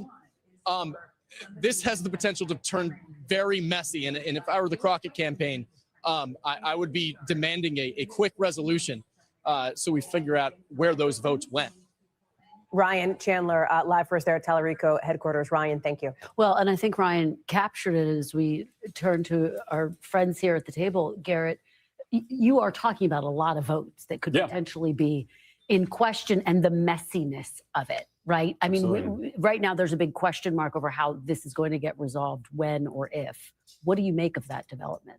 Well, look, I think it is enormously messy. I think in sort of the small scale political messiness is a problem for Jasmine Crockett tonight. But large scale, by the way, I think it's a warning for all of us in November. You've got a whole country that's going to have new districts this year, a lot of new rules, a lot of new legal frameworks for voting all around the country, a president and a party that is obsessed with the idea of election security.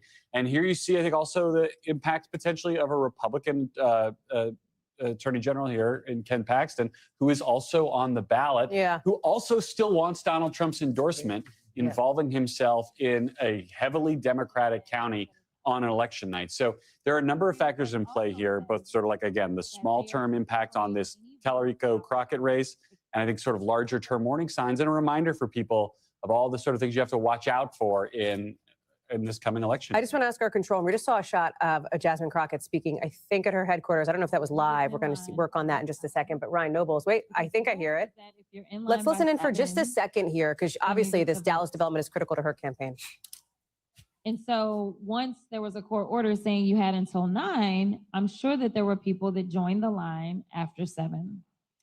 They now are telling them that you have to separate the votes out.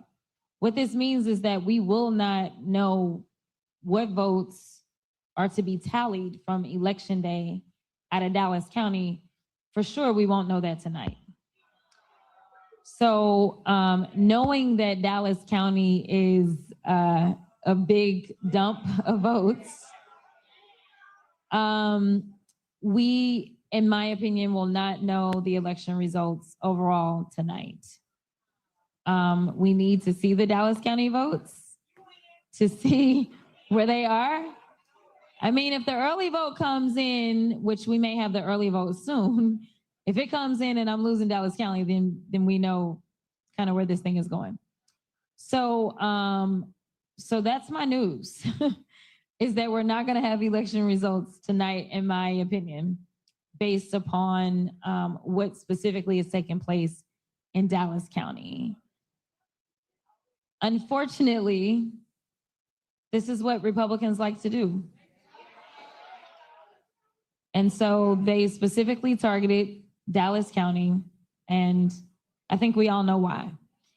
So I want you to enjoy yourselves, but I won't be back tonight because I have no idea of when we're going to get results, and I fully anticipate it won't be until tomorrow.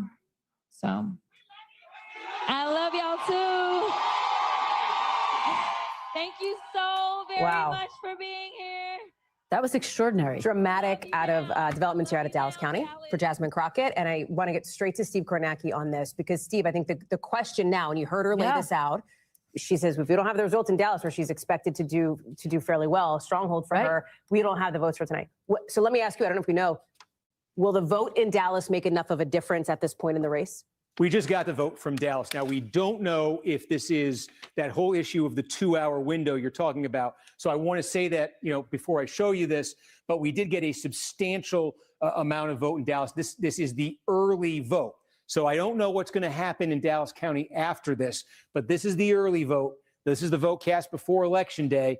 Okay, about 60%, and give or take of what the total will be. Crockett winning this by 22 points here. Now, that is a difference of 43,000 votes over Tallarico. What that does statewide, you can see that Tallarico number back down to 70,000. It had crept there up, over 110,000. In fact, she just gathered some more votes somewhere else, and it ticked down a little. But you see it brought it down to 70,000. But it is still a 70,000 vote advantage statewide for Tallarico. And that early vote out of Dallas is, we think, well over half the total vote. Whatever it ends up being, we think it's well over than half. She was able to net 43,000 plurality with well over half of it, and she still trails statewide by 70,000 votes. So even if the rest of the vote in Dallas County came in and looked just like that, she would still be well short here of that margin that Tallarico has built. I want to say I've been, our audience on streaming tonight, we have been showing benchmarks for these candidates as the counties have come in. Are they hitting the numbers they need to hit? The number we had established in Dallas County for Jasmine Crockett was 70%. This is 61%. This is her home county. This is her base here. This is where she needs to drive up the number. So in the early vote here, she's short of that. Now, again, did she have a flood of support same day? Were there ballots cast between 8 and 10 o'clock that we, there are some issues here that are above my pay grade to address. But the early vote here, I think for Crockett is 61%. But she wants to be near 70 here, not near 60. And meanwhile, what we've seen happen statewide, again, we were saying this, while we sort of focus on Dallas for Crockett, we have been watching Tallarico in different corners of the state start to pad this plurality. So I think the last time I was on with you, he brought El Paso in. I'm not sure if you had seen, but Hidalgo County came in. We knew this was going to be big for Tallarico the way South Texas was going. This is where McAllen is, and it was big for Tallarico. Another giant one that we're waiting on that I think is going to be massive for Tallarico is Williamson County, this right outside Austin. Again, it's the heart of his political base. So you saw Crockett put a dent in it with Dallas's vote. We think that's more than half the vote out of Dallas County. It leaves Tallarico ahead by 70 with opportunities across this map to build on that 70. And that leaves whatever's left in Dallas. And again, there's a question here of what's left in Dallas, but whatever it is, it does not appear that there's enough there, to be putting a dent in this. She would need something from somewhere else to give her the extra. She would need a big flood of same-day support somewhere else. It's not just going to come from Dallas. All right. Well, it could be a long night / few days Yeah. as we continue to track that. Steve Kornacki, thank you. I know you'll yell early and often if anything's Yes, interesting on that. I want to sneak in very quickly to the conversation, Ryan Nobles. Well, that was a question I asked Steve before we heard from Jasmine Crockett. I mean, that was to me, it was all about the math, right? Yeah. And listen, every vote should be counted. I think they should go through the legal process and figure it out.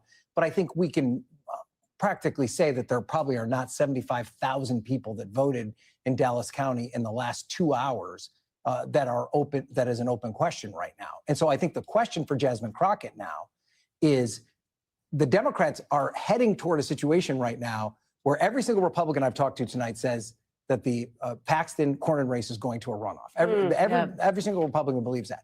And so the Democrats are in a position where they could anoint their nominee tonight and hit the ground running. Is Jasmine Crockett going to put the Democrats in a situation where, and she kind of alluded to this, to her credit, that, you know, maybe there isn't the votes there, but the Democrats would love to have a unity rally tomorrow and kick off their campaign. If this is an open question and they're waiting for the legal challenges to kind of play out, that could delay that process. And Ryan, I think you raise such a fascinating point, which is what we actually heard from her, Gary. Right. Her tone. Yeah, that was not the tone of someone who sounded like they think they're going to come roaring back and win this race. I mean, there was, having covered 1 million of these rallies over the course of our careers, I think we all feel this way. You can sort of tell what a candidate is feeling. And nothing in what we heard from her suggested that this is the start of a comeback, nor did I hear her say, if you're still in line, stay in line, which is what you want to tell your folks if you think all those votes are going to still count. And that is the question right now, based on our reporting, NBC News is reporting that the votes that are being separated are for people who were not in line at 7. If you were in line at 7 when the polls closed in Texas, you could stay in line and vote. That is always the case. That was still the case here in Dallas County. I just didn't hear that rally the troops moment from her. At a time where if you really think you're still in this fight, it could matter still. But a credit to her. She, her people came out. These were people that we heard went to one polling location and were turned away. She doesn't want to disenfranchise them. She wants them to know that their voices should be heard. But there's a calculation here and a process that's got to play out. And the Democrats would like to have it resolved sooner rather than Well, fascinating to hear from her, and I wonder if and when we will hear from James Tallarico. And for sure, we'll take that if we do. And just a note too on logistics here. It's our understanding that now anybody that was, to your point about 7 o'clock Dallas time, regular ballot if you're in line, provisional ballot after that. So there is going to be that process moving forward, which Phil Prazen, politics reporter at our Dallas-Fort Worth station, anchor of Lone Star Politics, knows our friend over there in Texas, Phil. Man, did you imagine something like this going down? What are you hearing? Walk us through this moment. Help us put it into some context. So it's definitely adding some drama to the night for sure. So, I mean, the gist of it is Texas state law is pretty strict. You know, you have 7 a.m. to 7 p.m. You have to be in line by 7 p.m. In order to vote. And there's not that many exceptions to that. So, you know, if there's a emergency declaration, if there's severe weather, if there's a power outage, the law is pretty strict. So earlier when a local district judge here in Dallas County, Judge Stacey Williams, said there was so much confusion because of the new precinct voting system that it shut down the website of the county election site, that may not qualify as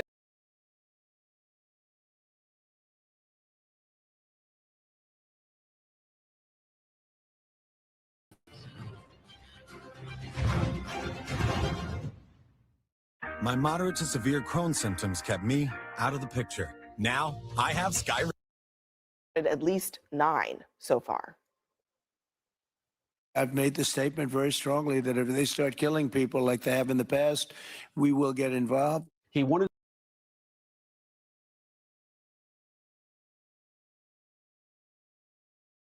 race for the U.S. nomination for on the Democratic side for Senate is close. That legal fight is going to be very, very important, and it may not be over tonight. Well, Phil, it's fascinating to hear that you're getting all of these calls and complaints into your station. I mean, that really sets the stage for just how dramatic this development is. We have anticipated that the Republican race would go to a runoff, seems poised to do exactly that. What do you make of the results that we're witnessing on both sides so far, understanding that neither race has been called yet? Well, on the Republican side, a lot of political onlookers have been very surprised at the strong showing of John Cornyn. And, we have to remind ourselves about this again and again, that John Cornyn is the best vote getter in Texas history. Over the years, more people have voted for John Cornyn than anybody else in Texas history, from a district judge in the 1980s to the Texas Attorney General, Supreme Court, to 4 terms as U.S. Senator. He is an election juggernaut when that machine gets rolling. And look, $71 million can only help his case. So he's the surprise tonight. A lot of people in the Republican, political establishment thought that Ken Paxton was going to come out early, ahead, and stay ahead. That doesn't look like the case. That doesn't look like the case. But I mean, the runoff factor and the runoff potential there, Phil, our Texas native Garrett Haig pointed out, when the runoff is May 26th, that's, it's a Tuesday, end of spring, early summer. What does turnout look like? What does the energy look like? What does the dynamism look like? And what does a Trump endorsement factor look like, depending on, to your point, if Cornyn can kind of have some momentum here or not? I think that's a very important point.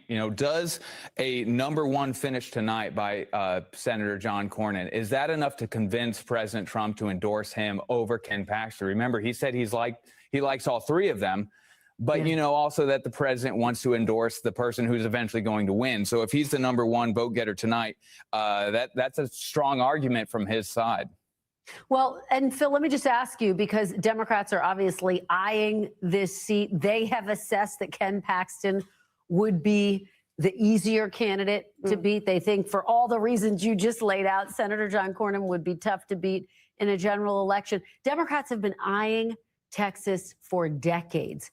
You're there on the ground. Do you get the sense that the dynamics are such that this could, in fact, be a competitive general election race? Yes, and actually just 2 days ago, there's a North Texas political analyst, from Ross Hunt from Hunt Research and Data, has said that this is a code red for Republicans, actually, because some of the independents, some of the Republican-leaning voters that would have and usually vote in the Republican primary, because usually that's the whole show. But now that there's a competitive race, he has seen that the majority of those independent voters are now voting in the Democratic primary, likely for Tallarico, according to him. But that also shows that is going to be a swing group, that independent voters, that Tallarico, at least theoretically, it's possible for him to move those independent voters from Republicans to Democrats. And we saw that locally here in Tarrant County in a pretty surprising local Senate race, Texas Senate District 9. It was a Trump district by 14 points. The local Senate Democrat won that race by 17 points. It was an incredible swing. So a lot of Democrats are saying if they can do that in Tarrant County, the swingiest county in the biggest media market, they believe they can do that statewide with Tallarico. However, Texas is still a Republican state until proven otherwise. We have seen the Democratic hopes rise and fall time and time again here in Texas. So at least I won't believe it until I see it.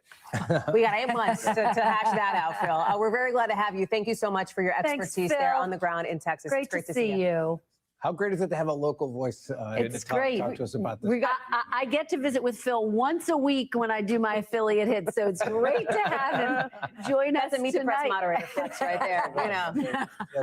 But Garrett, I thought he raised such an important point, which is Senator Cornyn's ability to energize, to get votes, that this is what he's good at. Closing. Ground game, right? I mean, that's right. turnout. Close, Infrastructure, familiarity with Texas voters, all of it. He has all of it. And that's been the argument that he's been making on the trail, that he is the safe bet to continue to win Texas, perhaps by a double-digit margin, as he's done time and time again. The argument that he's making publicly is very similar to the argument he and his supporters have been making to the White House, which is that we are the safe bet here. We are Cornyn is the person with no surprises. And if you get Cornyn on the ballot, Texas will behave like Texas. If you get Paxton on the ballot, who knows what else might come out over the course of the summer? And who knows how appealing that James Tallarico message might be to people who consider themselves Republicans or more conservative. They voted that way their whole lives, but they just don't want to be part of Ken Paxton's particular brand of Republicanism. So I think, to me, that's a huge factor. The idea that, Cornyn is leading now, and obviously the vote totals can change over the course of the night. When I've talked to Republican operatives and people very close to the White House today, that has not been their expectation. Interestingly enough, even Cornyn's big supporters and the operatives who are working with him thought he was going to come in a close second tonight. If Cornyn somehow defies those expectations and ends up, leading tonight going into a primary runoff, that positions him very well sort of narratively and makes his case for the Trump endorsement even stronger than I think it already is. I don't think they'd be surprised that it's going to run off. I think that was going to be the expectation from the orbits there. I literally did not talk to anybody in the past 2 weeks who had John Cornyn ahead going into a runoff. Almost everybody thought that Cornyn would make it to a runoff, but I don't think anybody thought that he'd be ahead in the runoff. I mean, every single Cornyn adjacent person that I talked to said they were hoping he could keep it within 5 points.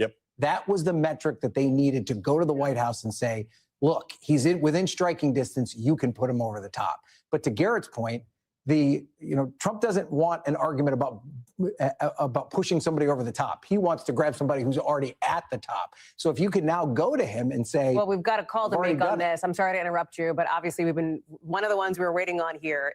Texas is going to a runoff according to our NBC News projection here. So to the point that we're making around the table here with Ryan and Garrett, you see we've got about 57% of the vote in. And Senator John Cornyn, Texas Attorney General Ken Paxton will be advancing, which means this thing's going till the end of May, folks. That's how this is going to go down. This is, I don't think, a surprise for anybody involved. I will say in some of my conversations with both campaigns, I asked a little bit about Democrats. Are you even thinking about what that Democratic race would look like? And I think the focus on a potential runoff, and here we are having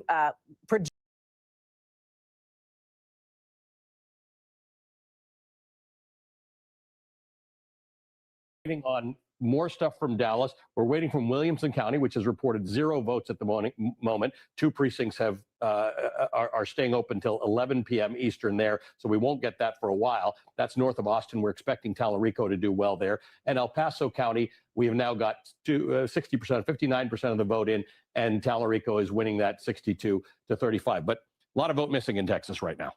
Okay. Ali, thank you for breaking that down for us. Simone Sanders Townsend, you have been all over this in terms of anticipating some of these problems in these specific counties. What do you understand about the way this has played out over the course of the night and the reaction to what's happened with the Texas courts? So I talked to a number of people on the ground from the Texas Democratic Party because, again, the parties are the administrators of the elections in a primary. This does not apply for the general. So in the general, the state is in charge of the election. So if people think, oh, are we going to have this particular issue come November? No, could be a different issue, but not this one. Lawrence and I were chatting in the green room, and he said, does this also affect the Republicans? And I thought it was a very good question. I asked the chair of the Texas Democratic Party, and the chair said it is their understanding that the judge's order is specific to the Democratic primary because, again, they didn't do a joint primary. So it is only the Democratic votes in Dallas County. The particular law that is being cited, Texas Democrats at large, they, if we look at the lawsuit that was filed by the Dallas County Democrats, not the Texas Democratic Party. I say that because there are factions within the Texas Democratic Party that say, Texas law is very, very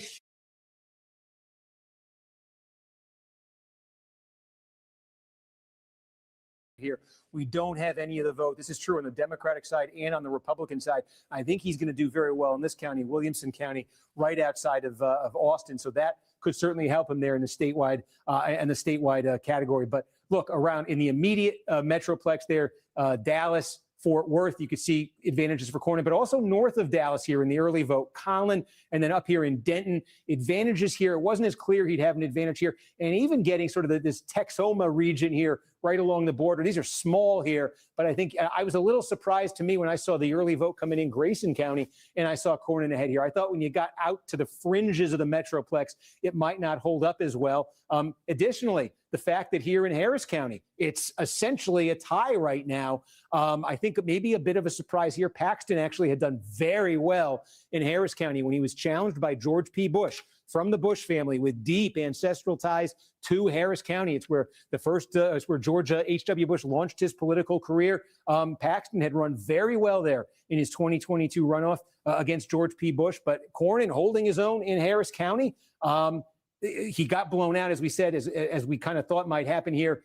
Cornyn did north of there in Montgomery County, but he's not getting blown out in Fort Bend County. These are giant suburbs south of Houston. We're getting same day. It's close here. So he's not, outside of, this is the only big giant Paxton blowout I've seen in sort of a population center tonight.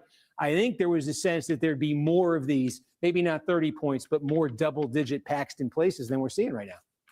How about Collin County, Paxton, home county up there north of Dallas? Obviously that's another fast-growing part of the Metroplex there, and a place I would think Paxton has to do well. Yeah, no, I mean, again, so this is what you find in the Metroplex in Republican politics is you find the Republican electorate, I think there's a higher concentration than elsewhere. It's a little more affluent, a little more college educated. It's a little more culturally moderate. So I think, these were places that were musts for Cornyn coming into tonight. But they've been delivering for him. Again, we talked about it immediately in Dallas and Fort Worth, but this is when you get north of Dallas and you're, Collin, Denton counties here, north of Dallas, you get into a lot of those kind of well-to-do suburbs, and, Cornyn is doing quite well there. Still some vote to come in, but enough that as we reset statewide, he's got an advantage there of almost 3 points. Steve, thank you. We're going to come back to you. Ryan, I want to sneak you in here because when you look at this, right, now that we have projected it's advancing to a runoff, where do those Wesley Hunt voters go? I mean, it's, 10 to 15%, depending on how it falls. So they're going to make the difference between who wins and who ultimately becomes the Republican nominee. And it's interesting. I was talking to some folks adjacent to the Cornyn campaign earlier today. Wesley Hunt was surging. We seem to forget this. When he first got into the race, there was this idea that he was going to be an afterthought.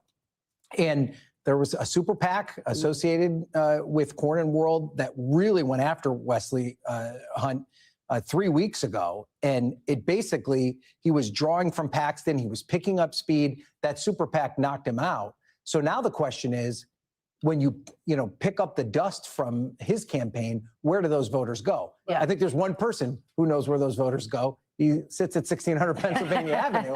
And if he tells those Wesley Hunt voters, vote for John Cornyn, maybe they go there. If he doesn't, if he stays on the sidelines, I think it's a jump ball. Interesting political nugget from one of our incredible political producers here, Bridget Bowman, who spoke with Congressman Hunt. He said he wasn't sure if he was going to endorse on the runoff.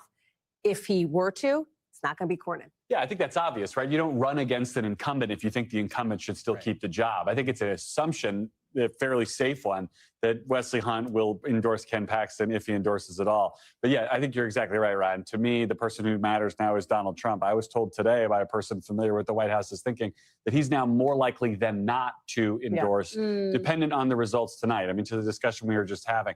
If he can be the closer, if he can sort of pragmatic Trump who can take credit for a win, he'll do that.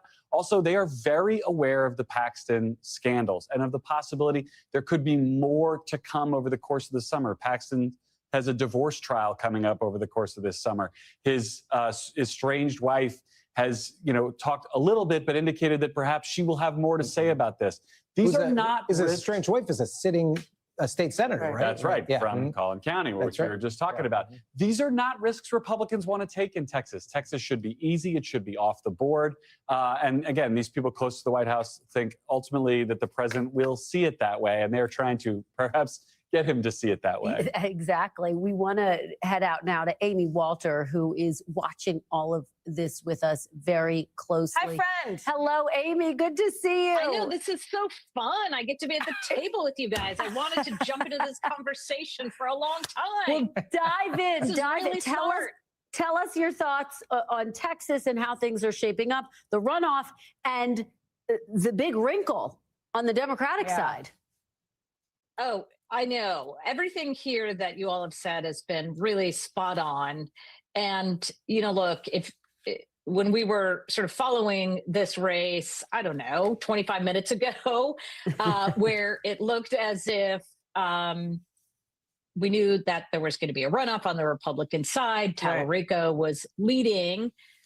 this is where I'm absolutely in tune with Ryan on this, that it looked as if Democrats were going to have a great story to tell on Wednesday morning, which is we're united. We've got a great candidate behind us. These guys are going to have to fight it out on the Republican side until the end of May. We've got all the momentum and all the energy, and there could be a bump in that narrative if we are still waiting deep into Wednesday on the final results from Dallas. But at the end of the day, you guys are totally right that it really comes down to, on the Republican side, what Donald Trump decides to do.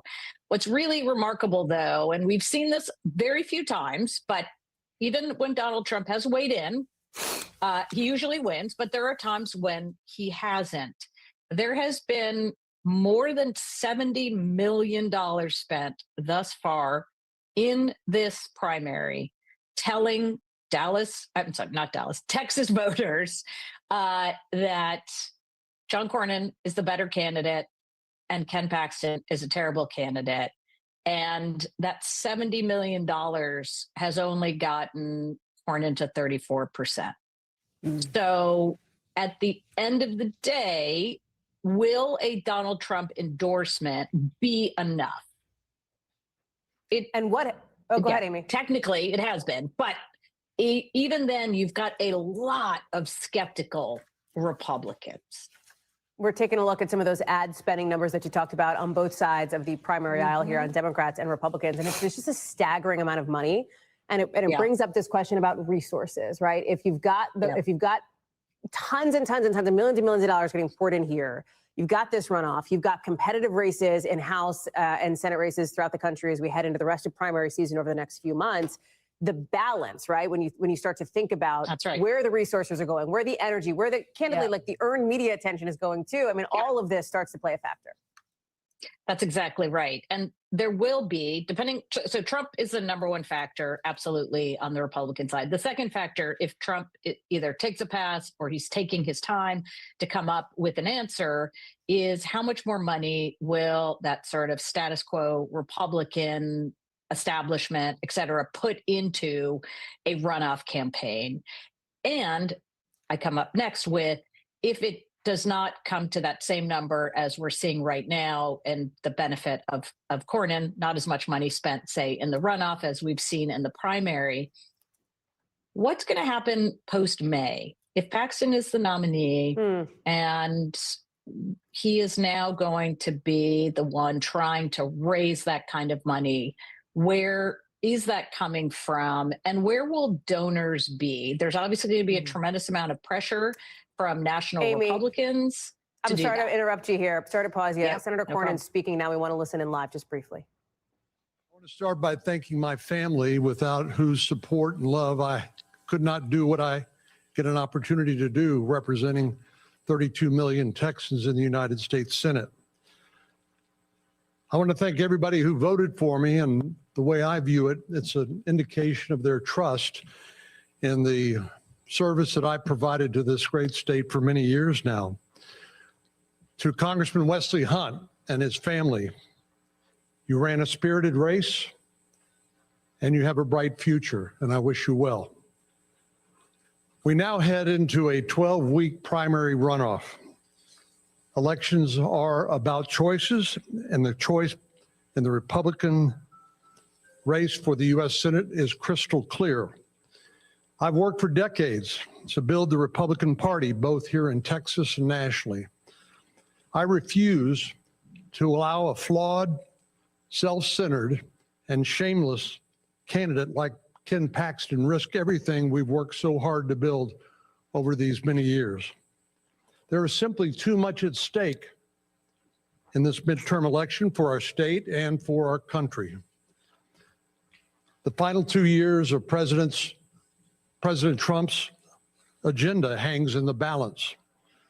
I'm proud to have supported President Trump and worked with him to help him achieve his goals in the Congress. If he's nominated, there's a high risk that Paxton would lose this Senate seat, taking 5 congressional seats down with him. And you don't have to take my word for it. In public polling in the last few months, U.S. Senate nominees are either tied with or beating Paxton if he were the nominee. Ken Paxton as the nominee would be a dead weight at the top of the ticket for Republicans running all across this great state. Over the next 12 weeks, Texas Republican primary voters will hear more about my record of delivering conservative victories in the United States Senate and learn more about Ken's indefensible personal behavior and failures in office. Just like the primary, we have a plan to win the runoff, and we are in the process of executing it.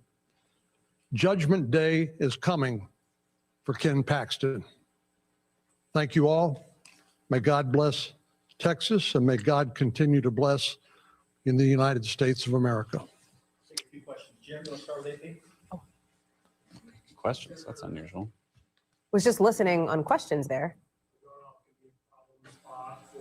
Hmm. What do you feel like you need to do to motivate your voters or just voters? I didn't motivate. Well, fortunately, I've had the experience of winning a runoff previously when I was Attorney General. I won a contested runoff for the Republican nomination then. Obviously, we need to encourage as many people as possible who voted in the primary to come back on May the 26th. Fortunately, Texas has an early voting period, which will allow anybody and everybody who wants to vote an opportunity to cast their ballot early. If they don't do it, then they can do it on May the 26th. I think there'll probably be, last count, maybe as many as 5 races on the ballot, which will make it much more likely we'll see a robust turnout of voters then. But as I said, and as I think we've demonstrated, there's simply just too much at stake for Texas voters to stay home. And I don't expect them to stay home. I expect a robust turnout. We'll certainly be encouraging that. And you've been listening to Senator John Cornyn trying to energize his supporters by saying, now we are heading into a runoff election against Ken Paxton. Now is the time to turn out. And let me go back to Amy Walter. Amy, let me just get your reaction to part of what we heard from him. He described Ken Paxton as flawed, shameless, self-centered. Those are some of the nicer things he's actually said about Ken Paxton. If you actually look at some of the ads he's run against Ken Paxton, they have just been bruising.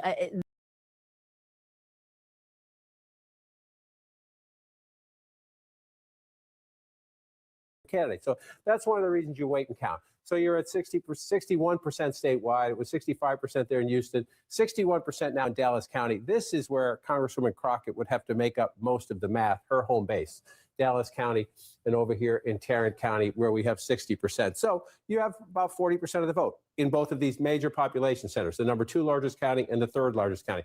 That's why you just be cautious. You don't want to get it wrong. You want to see what happens. However, I would say as you go through the count, it just jumped up to 73,000 votes. We get up to 62%.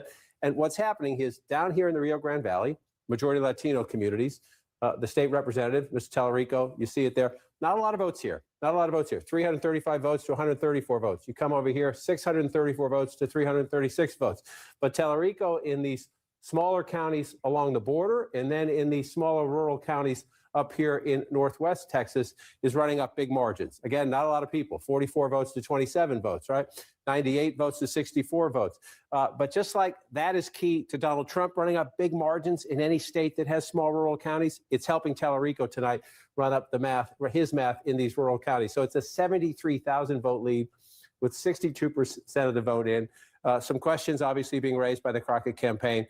Our decision desk is going through the math. Their main focus, I'm told, is just to get a higher percentage of the today vote, the election day voting, to see if it tracks the early voting. That's when you feel safe about making a projection. We're simply not there yet. We'll keep counting.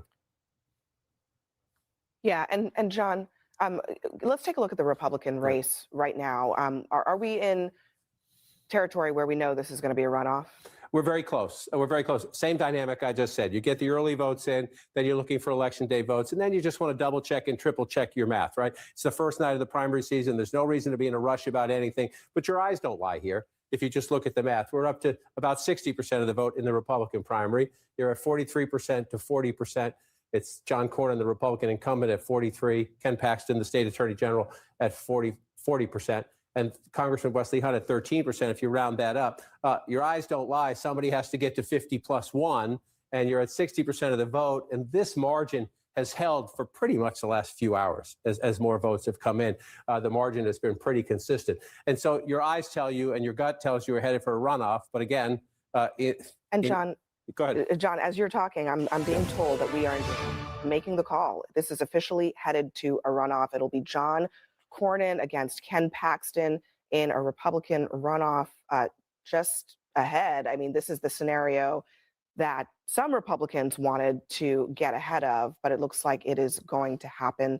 It is going to happen in the next few weeks. John, what's your sense of what Ken Paxton's strengths are? Because I mean, John Cornyn is the incumbent here, and you know, perhaps he's the person who has the most recognition in the state. But does Ken Paxton have some pockets of strength? Number one, Ken Paxton has many pockets of strength. You see it right here. You see Cornyn and Paxton essentially splitting the state. If you look, the dark red is Paxton, the lighter red is John Cornyn, and you just see them moving around. Now, Cornyn has won. This actually surprised me earlier. Cornyn has won in most of the major population centers. So you think he goes back to the Bush days, right? I'm oversimplifying this, but this race, Cornyn-Paxton, is Bush versus Trump in some ways. The old school Republican Party versus the MAGA Republican Party. Now, Cornyn has tried to move and at least draft with Trump, right? To try to, as you know, as so many Republicans have tried to do in the Trump age, they don't perform like Trump. They're not as provocative or as coarse as Trump, but Cornyn has voted with Trump most of the time in the Senate leadership. But look at the map. They're kind of splitting county to county. One of the rules tells you if the incumbent can't win the primary and gets put in a runoff, it's very hard for the incumbent. He's going to get a one-on-one race now. If he can't win now, why would he win in a runoff? So your panel can talk about this better than I can. The pressure is going to come on one Donald J. Trump to get involved in the Texas primary. And Cornyn is going to go to him and say, Paxton is a more damaged candidate. I'm a stronger general election candidate. I'm not saying that's true, but that's the argument Cornyn is going to make. And Abby, this is the point I think anybody in this race is going to make. In a Republican, in a midterm election year that we already know is a tough climate for Republicans. Trump's approval rating is below 40. That tells you the Democrats are going to take back the House if that doesn't change. It tells you the Senate is in play, but the Democrats need essentially to draw to an inside straight or an inside straight flush even, and Texas is one of their targets. $71 million just by pro-Cornyn forces so far. Now we're going to take this race through May, right? Think about this Republican race. How much money is going to be spent on to pick a Republican nominee in Texas in a year when Republicans have to defend their House majority, a Senate seat in Ohio, a Senate seat in Alaska, a Senate seat in Texas, a Senate seat in North Carolina? And so the argument is going to be, why should we do this for a few more months? Why do we have to spend all this money? So Cornyn will go to Trump. Paxton will go to Trump, and they're going to say, sir, we need you to put your thumb on the scale. That's what the president did not do in this primary. He stayed out of it because each one of these candidates has been good to Trump, has helped Trump along the way. And so Trump stayed out of it. There's going to be a lot of pressure now for Trump to put his thumb on the scale to try to save them spending all that money. But the argument Democrats are going to make, and we're still waiting to clear up that nominee, is keep it up, gentlemen. Keep shedding blood, keep attacking each other, keep weakening each other, because we all know Texas is hard for Democrats. They need to have their coalition perfect, and the debate about disenfranchising tonight could hurt that effort. But Democrats have to be perfect, and they'd really appreciate some help from Republicans, and they just might get it. Yeah, the Democrats have to be perfect, and they would love Republicans to be a hot mess going into November. That would help them a lot. All right. So, look, there's a lot to talk about there. And I think the first thing that comes to mind is, did Trump make a mistake in not making a decision about what he was going to do in this race on the Republican side early on? I don't think so. I actually think he should have let the voters, the primary voters at least, who tend to be more energized, litigate this themselves. But look, if Paxton loses this seat, the Senate GOP majority is in danger. And that means Trump's last 2 years are going to be hell. He's going to be managing a Congress that is, I mean, Congress has been ineffective now. Wait till it's not necessarily, you know, in our hands. But I will say, what the MAGA voters who like Paxton might be thinking is, well, on the merits, Cornyn is old school, and Paxton, though the baggage is an infinite list, he was at the forefront of the culture war confrontation over 2020, especially when it came to the 80-20 issues of sex changes for children, when it came to COVID, draconian mandates and restrictions. He fought for those things. And those are actually pretty traditionally conservative ideas. Like, I think MAGA sometimes means big government, but like libertine social ideas. Technically, what Ken Paxton did as AG for this very long tenure was pretty traditionally conservative. All right, let me go back to Jeff Seleny, who's with James Tallarico's election night party tonight. Jeff, what are you hearing right now from the Tallarico campaign about what they're expecting tonight? Well, Abby, this is a party that is put on hold as a legal matter is looked into a bit more in Dallas County. So we are in Austin. That's where James Tallarico was expecting to hold a campaign party tonight, and his advisors are very confident of what they are seeing in these numbers coming in really across the state. But obviously, Dallas County, very major, very key to any statewide campaign here. There was confusion there that was known, actually detected earlier in the day. My colleague Arlette Sines, who was in Dallas throughout the day talking to voters, noticed that there was some voters were confused about being turned away from polling places. The reason is this: Dallas County decided to effectively have the primary held slightly differently because of some disagreement between Republicans and Democrats. So there was not a joint primary effectively. So voters were effectively told to vote in their precincts, not necessarily at a central voting location in a normal primary. It's a little bit in the weeds here, but it mattered because voters were turned away from some polling places, which created some confusion. So shortly before the polls would have closed at 7 p.m., there was some legal action that was taken initially by the Crockett campaign was going to do it, but it appeared that the Democratic Party decided to do it in Dallas County to effectively ask a judge to keep the polls open. So the polls were kept open for 2 more hours until 9 o'clock here in Texas. It's an open question how many people actually voted during those 2 hours. We're hearing anecdotal reports that were certainly not long lines because many of the people who couldn't vote earlier had gone home. So a little while ago, we heard Jasmine Crockett saying voters had been disenfranchised. She said that she's considering her options effectively. So that is why we are in a bit of a standstill here. Again, the Tallarico campaign is very confident of their performance tonight, but also mindful and treading carefully about their next steps here. Obviously wanting to protect voter rights, but also wanting to try and preserve some party unity. So we've seen other situations like this over the years. We will see if Tallarico comes out and addresses his crowd. But I can tell you, the campaign does not said a single thing to any of his supporters gathered here. It's a bit of a wait and see as 3 bars are open around me.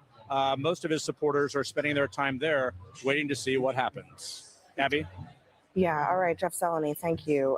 So bring it back into the room here. Dana, this could get maybe a little bit messy, but I mean, let's look at where we are now. I mean, Tallarico has, at the moment, a fairly healthy lead, and Jasmine Crockett is holding out essentially for Dallas County. Is that false hope? Is it real hope? I mean, is this just stirring the pot of party disunity? I don't know that it's stirring the pot. I mean, I think, give her the benefit of the doubt that there are people who wanted to vote and she wants them to be able to vote no matter where they are in Texas. The fact that they're in her hometown of Dallas is certainly another factor here. So, I mean, let's let the process play out. I mean, it's an open question. I do want to just quickly go back to the Republican side for a second and the question of whether the president will endorse. I was told today that, it's very likely that the president will endorse, understanding all of the factors that everybody has talked about here today, not the least of which is the money. Yeah, How much they don't want to money be would be dumping a ton of wasted. money into Exactly. Texas. It would take a lot of money. And the Cornyn campaign has around it a lot of the veterans of the Trump campaign. Chris People like Lasavita. the campaign manager, the pollster. So a lot of the apparatus around Cornyn has a lot of credibility with President Trump. So that, I'm sure, will be brought to bear. Cornyn was just speaking a moment ago. It's chippy. I'll tell you what he said. He said, Paxton, is a flawed, self-centered, and shameless candidate. He promises Paxton's, quote, indefensible personal behavior and failures in office. Judgment Day is coming for Ken Paxton. So whatever you thought was nasty just before the end of the primary, get ready for more, is what I'm hearing from Cornyn. But there is also a huge amount of enthusiasm on the Democratic side. Tons of new voters coming into the process right now. And as John described, it could be they need a perfect race, but they could have the raw materials for it this cycle. Absolutely. I mean, because like I said, people are really frustrated with the economy. Everybody's mad about the direction that the country's going. They're upset about this situation in Iran. And this election is an opportunity for them to respond. Because as a voter in this country, going to the ballot box is your way to be able to tell the president of the United States whether or not you are okay with what he's doing. And I just happen to believe that going around Texas and talking to as many people as I have, this is going to be the year that Democrats are going to make a big push at the ballot box. All right, everybody, our special coverage is going to continue with Laura Coates Live. That starts right now.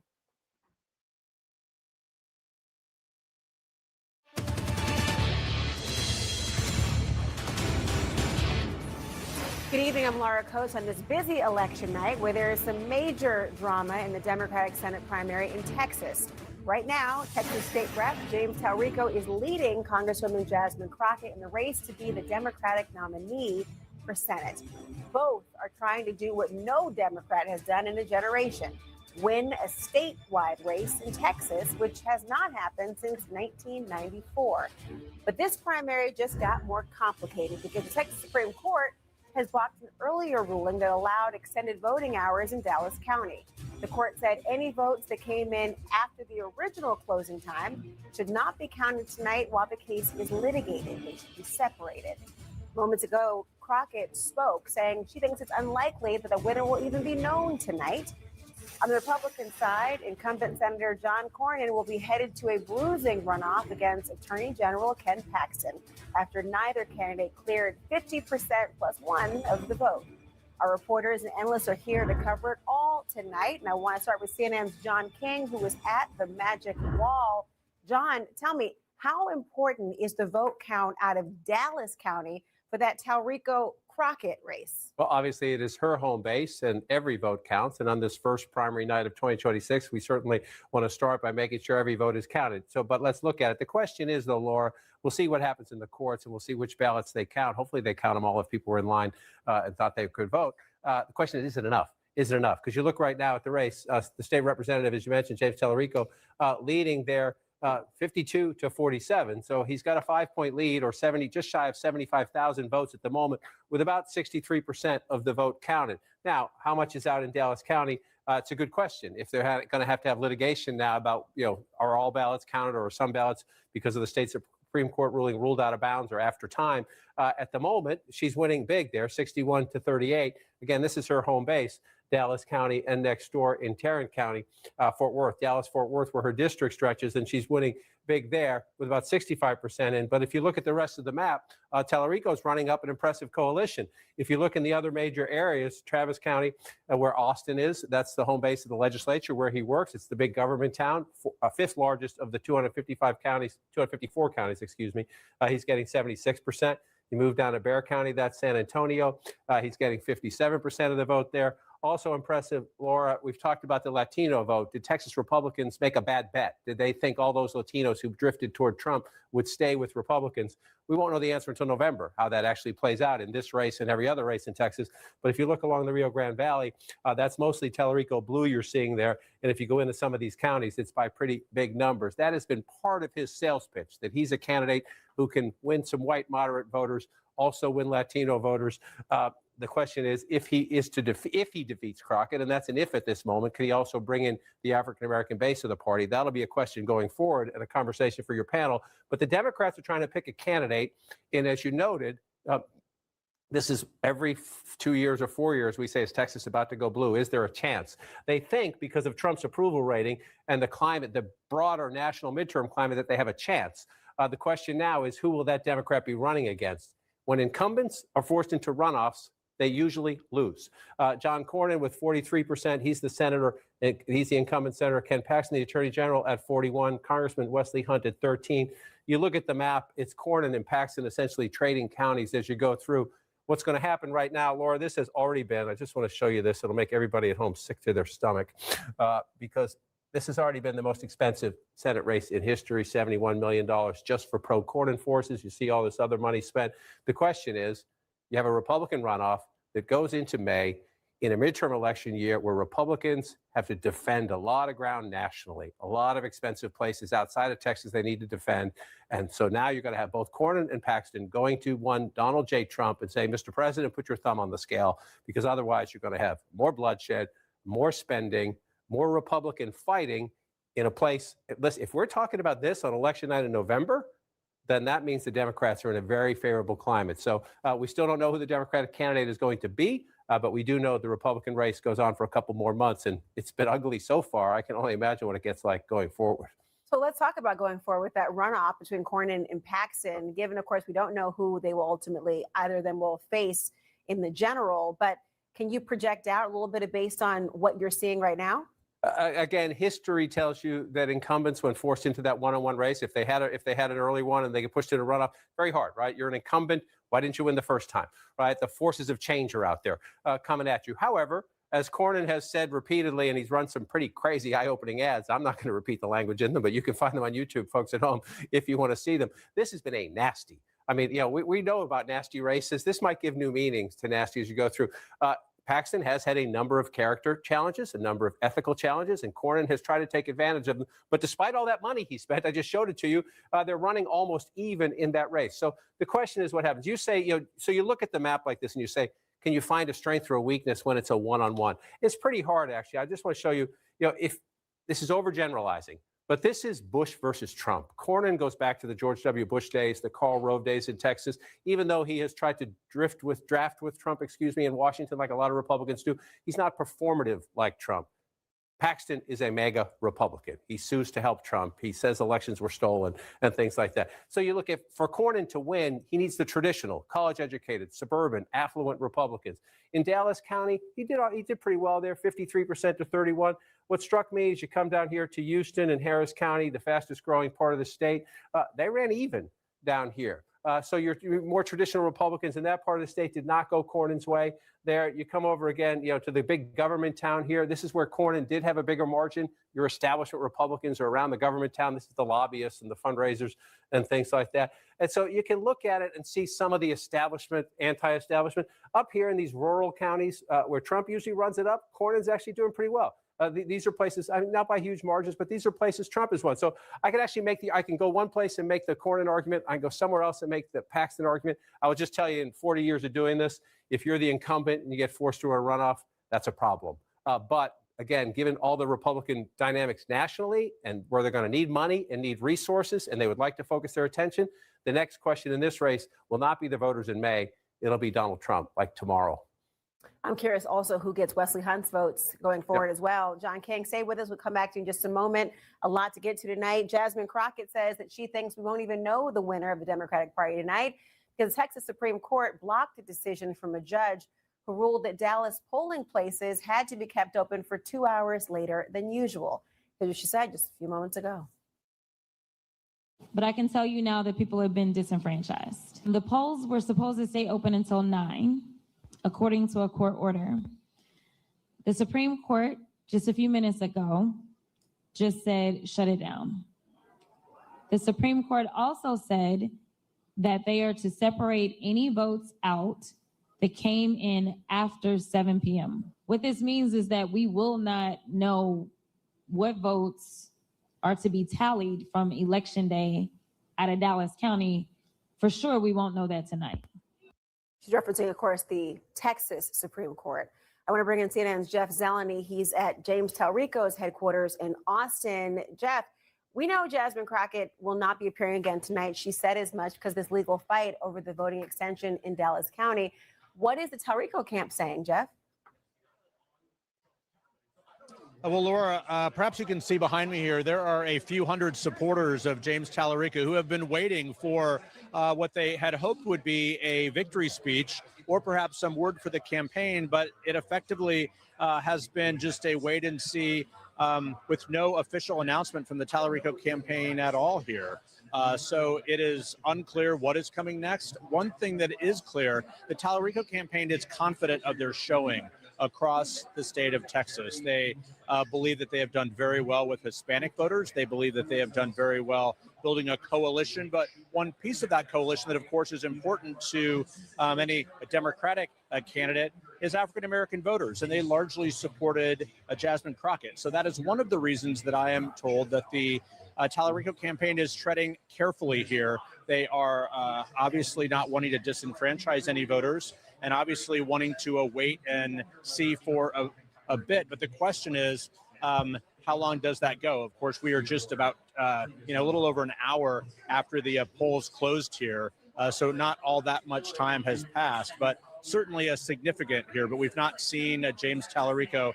But Laura, just taking kind of a bigger picture here from this confusing point at the end. This has been an extraordinary campaign that Texas has seen. Jasmine Crockett, of course, a rising star in the Democratic Party, and James Tallarico, and they were effectively aligned on policy issues, but in a very different stylistic approach about what type of fighter to be. Jasmine Crockett, of course, wanted to be a louder fighter against President Trump and Republicans. James Tallarico often talked about bridging some of those divides, but did push very hard on immigration. So Texas voters had a choice, and we see what the vote has come in so far. But it is not enough. We are waiting for the vote in Dallas County. So certainly an interesting race as Texas Democrats hope that all sides can come together regardless of the outcome and do something that they have not done since 1988 and elect a U.S. senator as a Democrat from here in Texas. Jeff Salami, a long night ahead. Thank you so much. I want to bring in my panel who will join me for the next hour. Dan Coe, former special assistant to President Biden and also congressional candidate in Massachusetts. T.W. Arrighi, former senior communications aide to Senator Lindsey Graham. Lulu Garcia-Navarro, CNN contributor and New York Times journalist and podcast host. And Brad Todd, CNN political commentator and Republican strategist. I'm glad to have all of you guys here because this is pretty significant what's happening in Texas right now. I mean, the results may not be expected according to Crockett this evening. We will see. Of course, the difference between what is outstanding versus what the lead will be very telling. What do these results tell you so far, Lulu? Tallarico is in the lead as of now. Yeah, I've just been looking at some of the numbers that have come in, and what it says to me, because I've been looking very closely at the Hispanic vote, because Latinos are in play in this election. You're going to see it in the midterms. They swung obviously towards Trump pretty hard, even in Texas. And what we're seeing now is that Tallarico has done really, really well. Travis County up 53 points. Harris County, Crockett is only up by 8. You know, we've just seen El Paso as well. Tallarico up by 26. So, you know, what this says to me is that he has really been able to make a pitch to the constituency of Latinos. And I think that gives the wind at his back. I spoke to a family that I have in Texas. They went for Tallarico. They felt that he was the more viable option for them.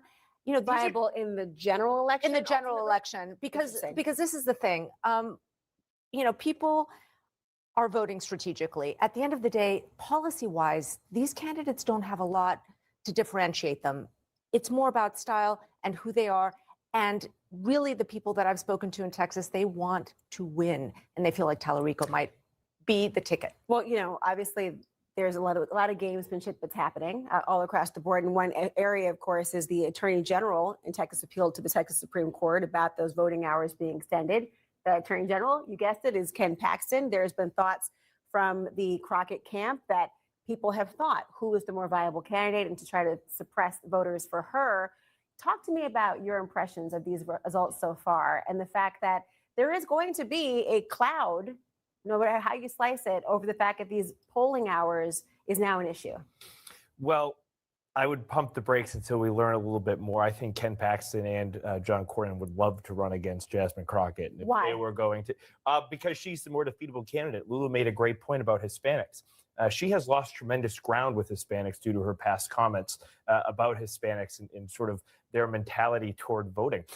Jasmine Crockett also is just far out of line for where Texas is, generally speaking. To be clear, she said that they had a slave mentality, correct. the ones that voted for Donald Trump. That is correct. And as you pointed out, they are going to be a battleground this race and all the races moving forward. So there's tons of vulnerabilities there that can be exploited, especially if you're Ken Paxton, you have a bunch of baggage yourself. It's good to also direct fire elsewhere. But I think in the early stages here, John made an interesting point about how it's tough being an incumbent and going into a runoff. But there's one X factor, and it's Donald Trump. So he didn't endorse. Correct. But I think how these polls play out today and where the pecking order is in who the Democratic nominee is, I assure you, Donald Trump will be looking at where Paxton comes out, where Cornyn comes out, and then where Tallarico is, because it smacks a lot of 2018. If we want to avoid that, Cornyn's our guy. I do wonder, given the fact there will be a runoff and there is an incumbent involved, would that disincentivize Donald Trump from wanting to join in and endorse because the candidate was not a clear victor? Well, Donald Trump's endorsement pattern in this election cycle has been very different from prior election cycles. In prior cycles, he picked the person who was typically the more maverick candidate, the more outsider candidate. This cycle, he's been very pragmatic. He's picked the candidate that he thought could win the election in November. He's taken a lot of guidance from a lot of other people who had strong opinions about it. He's weighing his options and his endorsements pretty carefully. I think TW's right. I think that if John Cornyn comes out tonight ahead, and if the Republican number versus the Democrat number overall is close, which would be good for Democrats. Republicans typically outvote Democrats in primaries in Texas. If Democrat enthusiasm is a little higher, Tallarico's the nominee, John Cornyn's ahead. I don't think it's impossible that Donald Trump weighs in here. He does not want Texas to be something we're arguing about in October. Dan, talk to me about this matching game, right? If this person, then this person. I think about nationally. Yeah. As Lulu points out, if you're talking about Tallarico and Crockett, policy-wise, they're not that far apart in their stances. The way that they present themselves, worlds apart. They have very different personalities. And frankly, Crockett has been on a national stage for far longer, obviously, than a state rep like Tallarico. What does this say about the national Democratic Party and what they want out of their candidate? Well, I think what's exciting is that whether it be Tallarico or Crockett, there's a lot of enthusiasm behind both. And you're seeing Democratic enthusiasm, whether it be New Jersey, Virginia, Iowa, Oklahoma, or even Arkansas tonight. In Texas itself, Democratic turnout has doubled since 2022. Trump's net approval has dropped 20 points. You have Cornyn, who's 13 points underwater. You have Paxton, who used public resources to cover up his affair, underwater by 9 points. Meanwhile, Crockett's net positive 10 points, and Tallarico's net positive 18 points, right? So, there are 5 people on the ballot tonight, but this is really about one person, Donald Trump. And if you look at the national wins, it's a problem for Republicans in Texas. I wonder if we're giving Donald Trump too much credit in this particular race. What do you think? Well, listen, if Donald Trump's endorsement mattered so much in this particular race, and my Republican friends here could speak more about this than I can. I don't know, but the thing here that I'm just noticing is that you can argue with voters all you want. You can tell them, hey, this is what we think you should do because this is how it's all going to play out. And voters do what voters do. They get excited by a candidate, and there is a lot of enthusiasm for Ken Paxton. He's a known quantity. They see him as a fighter. They have dismissed, some of the baggage that he carries, and they feel like he might be the man. And also, by the way, Donald Trump likes Ken Paxton much more than he likes Cornyn. So even if Donald Trump says, you know what, Cornyn, I'm going to give you the endorsement, I mean, it's going to be out of the side of his mouth because we know that it's not his favorite candidate on the ballot. Stand by, everyone. I want to keep talking about this. We have much more ahead. Ken Paxton, we're just speaking about it, just spoken about his runoff. Our reporter is at his headquarters, and we'll take you there next. CNN This Morning with Audie Cornish. Weekdays at 6 a.m. on CNN. Broken! Ever since I started wearing hands-free Glide Step Skechers Sleep-ins, my other shoes are useless. With Skechers Sleep-ins, I just step in and they're on. Try Skechers Sleep-ins.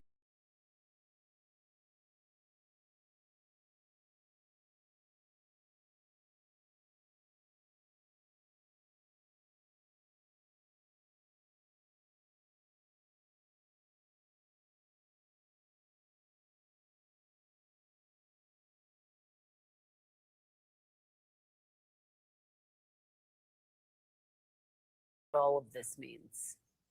Yeah, it's clearly very important to the Crockett campaign. This is her base of supporters. What happened in Dallas dates back to last year when Dallas Republicans said that they wanted to hand count their ballots, and to do so they needed to have all of the elections run at a precinct level. So they voted to do precinct level polling, just like Williamson County, and Democrats had to follow suit according to state law. Now, this change led to quite a lot of confusion because voters who up till yesterday could vote at county-wide polling sites could not do that today because they had to go to their assigned precinct. Now, if you went to the wrong place, or you went with your family and discovered that you were at the Republican polling site, not the Democratic polling site, this is sort of the kind of confusion that voters experience. Democrats tell us thousands of voters went to the wrong polling site.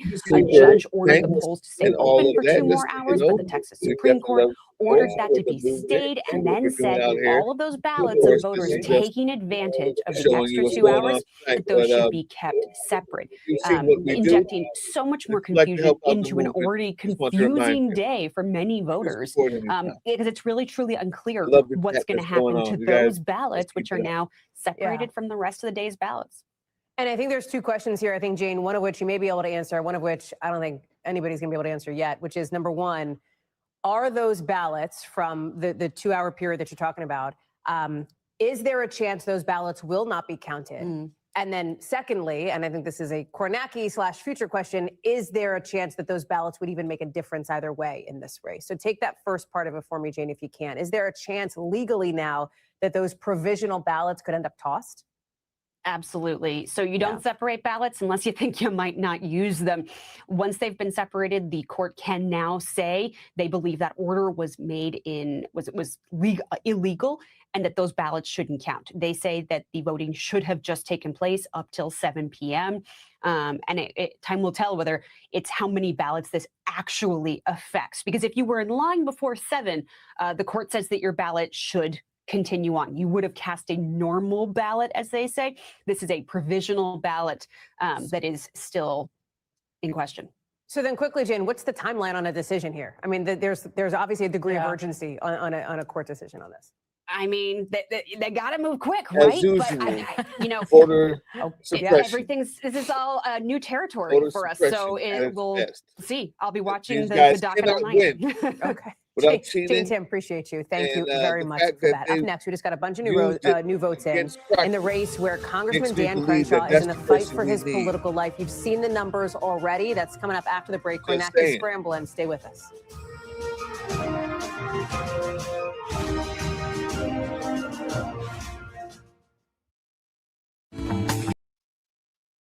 Yeah, I mean, as I was saying, these voter suppression tactics are going to be happening. One thing I don't understand is how come we haven't, um, how come we haven't tried to get ahead of it before it happens? It's absolutely crazy. You know it's coming. We knew it. We know it's coming, and that we still just cannot find a way to get ahead of this stuff. We still got more coming. I'm not talking a lot, as you guys can tell. I'm doing most of my stuff in the chat. Voice is crazy. I've done like 10 videos in 7 days, as well as the whole thing. I don't know, funerals, lives, live chat, live shows, and editing 3 documentaries. So, excuse me for not being the normal, type of content. Whenever I'm showing this stuff, I'm always talking with it and responding. But I am in the chats talking to you. And it takes a lot. It's a whole lot going on. Spec Ops team got a lot coming up. So we would surely appreciate any support that you'd like to give. Super chat, super thanks. We'll put everything up on the screen. But once again, here we are with voter suppression, right? From now, Attorney Lord General knows Ken who. Paxton took the stage The here only thing and that we can decried a lot believe of is the it's the big money Republicans, that right? has poured That's into all we this can race. There believe. was more than $70 million And we are allowed that to came into believe that this because that's all that GOP they do. primary Just like to in help Georgia. boost Senator By the John time you Cornyn get as this he is court really decision fighting to for help the political voter survival suppression, in his seat in the U.S. many of the Senate. And people have already gone home. Paxton had argued that Cornyn is not always aligned Why with haven't the president. He referenced some of we Cornyn's past got a remarks handle when on he it had yet? suggested Anyway, back in ahead of the I'll be in the chat. 2024 election that perhaps Trump's time was up in office. Take a listen on to one of the attack lines that Ken Paxton previewed tonight. For too long, he stabbed our president in the back by trying to derail his presidential campaigns and supporting the Democrats' lawfare against the president. And for too long, he sold us out to Democrats, even siding with Joe Biden to push the worst gun control bill in decades. Those days are coming to an end. Now, Senator Cornyn really worked throughout this campaign to try to show his loyalty to President Trump. And one of the main attack lines from Cornyn against Paxton has been around some of those controversies that have surrounded the state attorney general. That includes some legal and personal scandals as well. And he made clear, speaking to reporters tonight, that he plans to continue those lines of attack in this runoff. Take a listen. Character is on the ballot.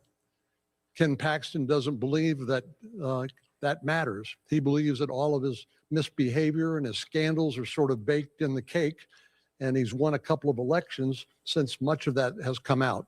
But there's much more that will come out in the runoff, and which will demonstrate his unfitness for office and his liability of him, the potential liability of him being the nominee in November. Now, one big question looming over this contest is whether President Donald Trump will decide to finally get involved. He withheld an endorsement for any of the candidates during this primary contest, but he has left the door open to potentially endorsing a candidate when they get to a runoff. That is something that both the Cornyn sides and the Paxton sides will really be trying to push for in these next 12 weeks as they are trying to secure the GOP nomination. Both Cornyn and Paxton have said that it's an imperative heading into November that they are able to defeat a Democrat here at a time when some Democrats are holding out some hope that this could be the year Texas turns blue. Well, Zion, thank you so much. My panel is back with me now. I have to say, when you talk about a grueling next 12 weeks, that phrase of a circular firing squad comes to mind. When On both sides. On both sides. And so talk to me about the impact of this, having a runoff, number one, having the amount of money that's already been spent in terms of the attack ads and beyond. I mean, going into a general election, it's very problematic because now all the Achilles heels are on full display. This is already the most expensive Senate primary in the history of our country. And I don't think we're a third of the way through the money that will be where we'll be in late May. The challenge for both these campaigns, if you go into a runoff, you are aiming not just at the people who didn't vote for you, vote for that third candidate who are out. You're also trying to move new people in. One unique feature of the Texas primary is that it's quite small. You know, you'll have about 10 million people vote in a presidential general election in Texas. We're going to see like 3 million people tonight vote, 3.32. So there are a lot of people who are on the sidelines tonight who could come back into these runoffs and change who wins. Tell me why this has been so expensive. What is the real fear among Republicans to make this so expensive? Well, I don't know if it's a fear per se. It's the schism between the MAGA base and the more generalistic party. Look, going into this election cycle, where we need to defend North Carolina, we have big races all over the country, Georgia and elsewhere. We can't be wasting resources going to Texas and donors sending money for a fight between Cornyn and Paxton. Yet they are. They are, but this is the impetus that will fall on President Trump. There will be senators calling him all throughout the night and all tomorrow, saying, "Get behind Cornyn. He can win." And we don't have to worry about it. The polling proves it out that he performs better than Paxton does. But yet Paxton does. I mean, yes, he's got scandals, but he also is somebody who's associated with affirmative action and the overturning, and also with the abortion ban, which are issues that have been very popular among Republican voters. Sure, but by the way, we're talking about John Cornyn like he isn't a down-the-line conservative. He has been a great conservative voice on the Hill, and he's been a great. Laughing. Why are you laughing? I'm just loving this because everyone loves to accuse Democrats of being lame and being a circular firing squad. There wasn't a bigger snoozer than that little clip of Paxton talking. You compare that to what Crockett's energy or Tallarico's energy, And now it looks like the Republicans are about to have a circling firing squad in Texas, while the energy is going to be with Democrats exactly where we want them. Does it make a Democratic candidate more winnable as a result? I think absolutely. And look, there's another important lesson here. There are two names of people that I used to serve with in the Biden-Harris administration, Jason Garza and Asa Cohen. They are the heads of video for James Tallarico and Jasmine Crockett, respectively. They are out there. They have a new type of campaigning that's getting the media attention. And by the way, James Tallarico going on Joe Rogan is one of the only reasons why he's going to be the nominee, right? He's not afraid to go to You places. think he will best crack it in this? If he does, a big reason will be he went on Joe Rogan. He did a phenomenal job. He was noticed. It's a place where Democrats don't usually go. It's a lesson learned that I think is really important. Let's play a little bit of that clip from the Rogan interview. There is reason and good reasons to be disillusioned. I guess all I'm pushing back on is that second step of it's always going to be this way. Right. It doesn't have to be Right. this way. That is the key step. Right. So I'm That's not on. because you need to run for president. It's 'cause you Yeah.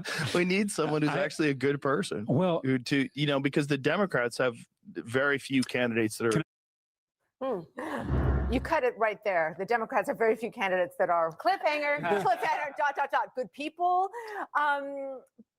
What I look at there, the reason he was on Joe Rogan is because he had a huge social media game already. He was noticed by Joe Rogan on Instagram and on TikTok because he already had that momentum. And Like so, a Mamdani style social media campaign? I mean, or is well, it- not a Mamdani style. It was actually him talking about his faith and him talking about his progressive values.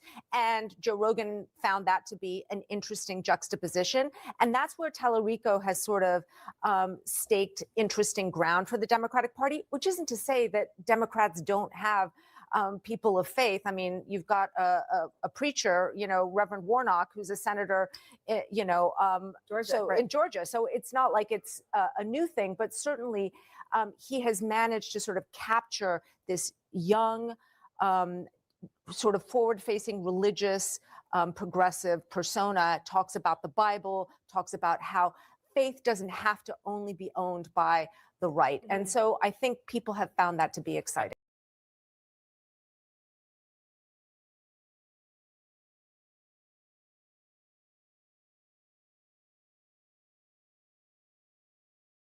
advantage. I would say she hasn't taken APAC money in a couple of years, Garrett. Ashley, I want to bring you in here on a race we haven't talked about yet, if that's okay. Yeah, please. The Texas governor's race. Yeah, we We're have talking a pull the little boards bit up on about that. Democratic energy before we got on the air tonight. And I'm curious if you look at what we're seeing right now, Tallarico ahead in the Senate race, if there's any perhaps regret that a Jasmine Crockett or Colin Allred, although it looks like he might be coming on the way back, didn't decide to jump in and challenge Greg Abbott. There was a lot of talk as this race was starting to heat up that Democrats have sort of run one star at a time in Texas, and they've never been able to put together a slate of even like recognizable names up and down the ballot.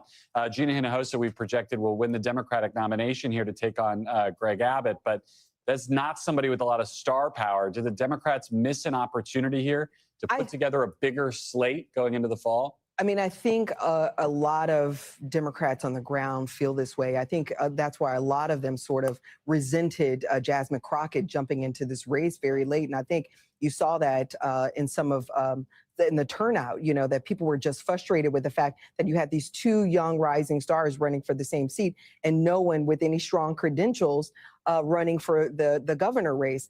And especially at a time when, as I said earlier, half of the state is frustrated with the direction of the state. They're feeling like their finances aren't going in the right direction. So the governor was incredibly vulnerable in a way that we could have taken advantage of, and we actually didn't as a party. So I think it was an opportunity cost.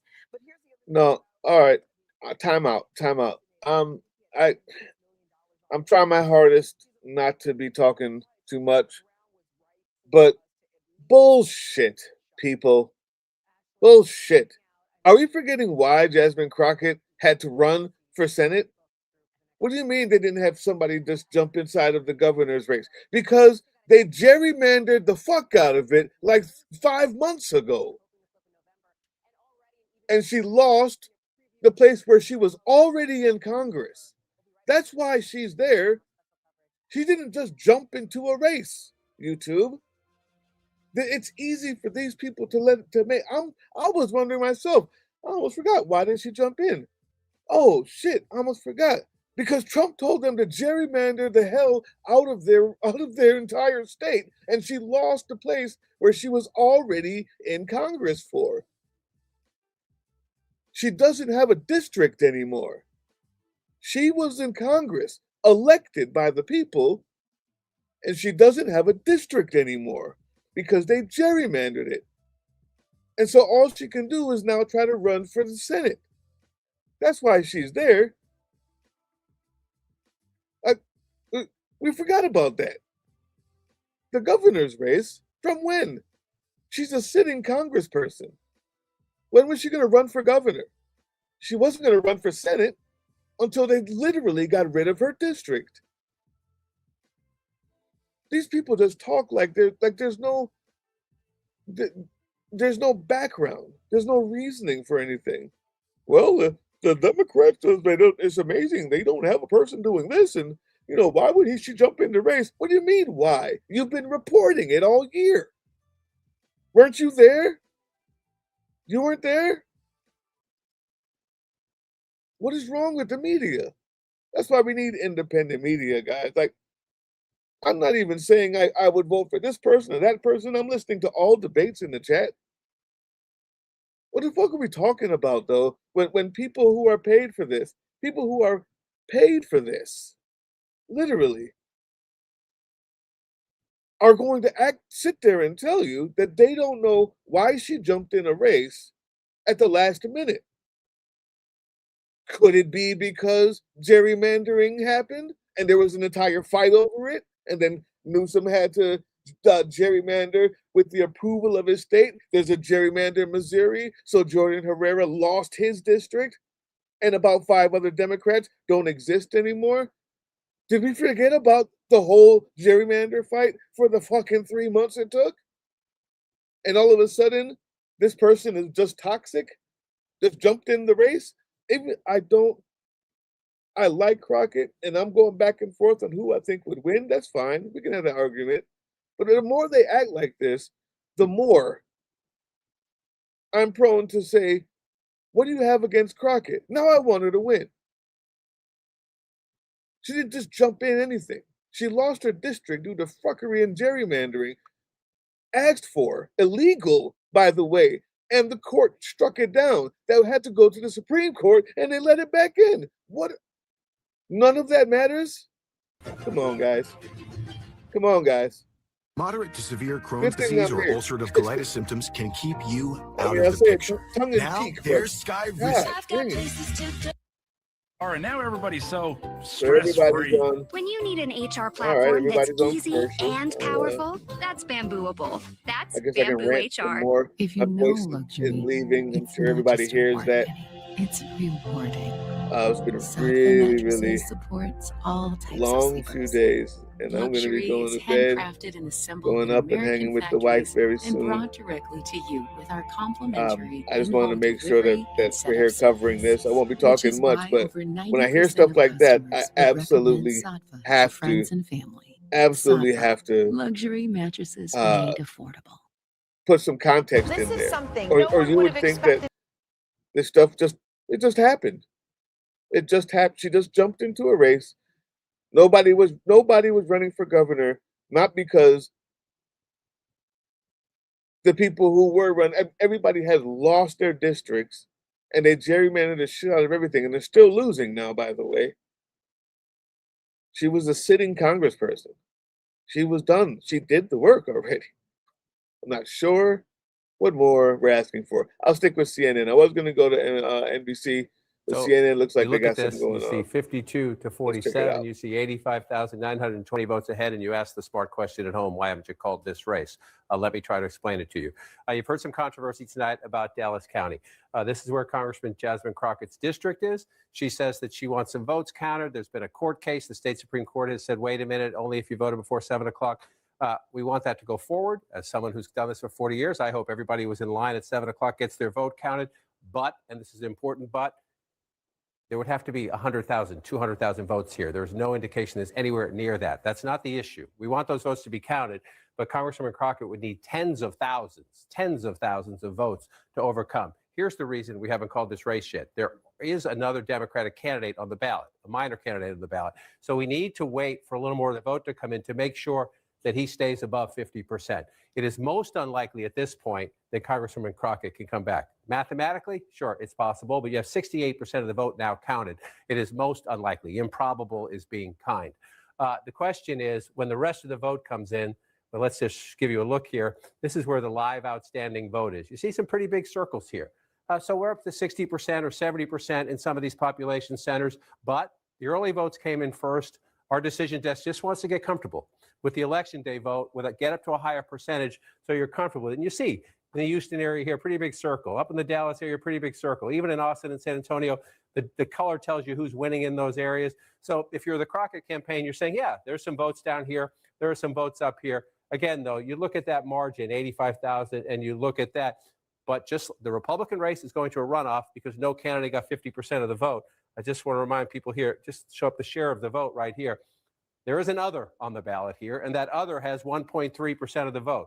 So you've got 51.9, so 52 to 47. The question is, as the rest of the votes come in, does does the third candidate grow a little bit to move that down from 52 to below 50? The math, as you come back to the full map, suggests that won't happen, but we're cautious, we're conservative here as we count votes. And so we just want more of the votes to get comfortable to make sure the Democratic race is not going to go to a runoff. But it looks at this moment, we're not there yet, but your eyes don't lie about the size of that lead. And we know the Republicans have a runoff that's going to happen as well. Walk us through what's going on there. All right, and so you have the Democratic incumbent. Again, I said this earlier, I'm overgeneralizing a bit, but this is essentially Bush versus Trump in the state of Texas, in that John Cornyn goes back to the George W. Bush, Karl Rove days in Texas. He has drafted with Trump in the United States Senate, but he's not a Trumpy guy, certainly not from a performative standpoint. He votes with the president most of the time. Republican incumbent in Texas getting 42% of the vote. That's not good. That's not good if you're the incumbent senator in your state in the Republican primary. The Attorney General, Ken Paxton, who is an election denier like Donald Trump, has sued to help Donald Trump in a lot of lawsuits in the courts. Much more Trumpy candidate getting 41%. Congressman Wesley Hunt, who's also been a Trump ally. Republicans there are going to call him the spoiler in this race at 13. What does this mean? This is definitely going to a runoff here, which means not until May will we know the Republican candidate. And when you look at the map, there's no magic in looking at the map to say which candidate has an advantage. I will say this 13% of the vote did not vote for John Cornyn, the incumbent senator on the ballot.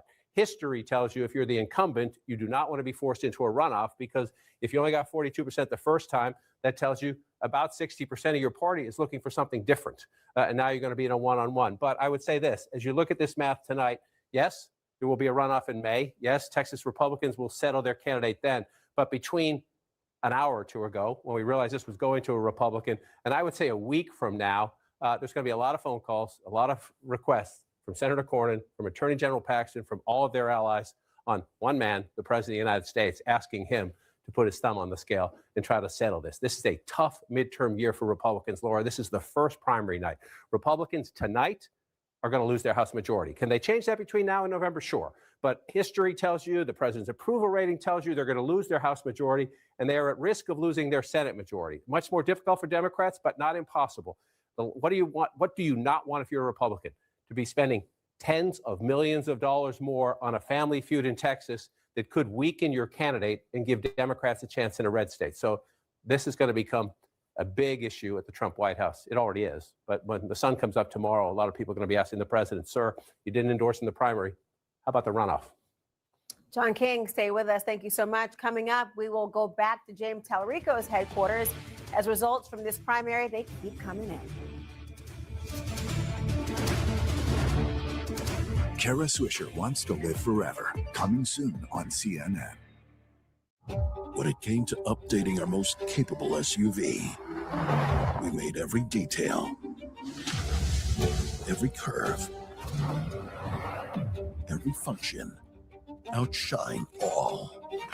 Because that's how you go from great to greater.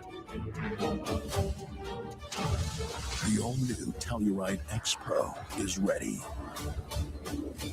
Kia, movement that inspires.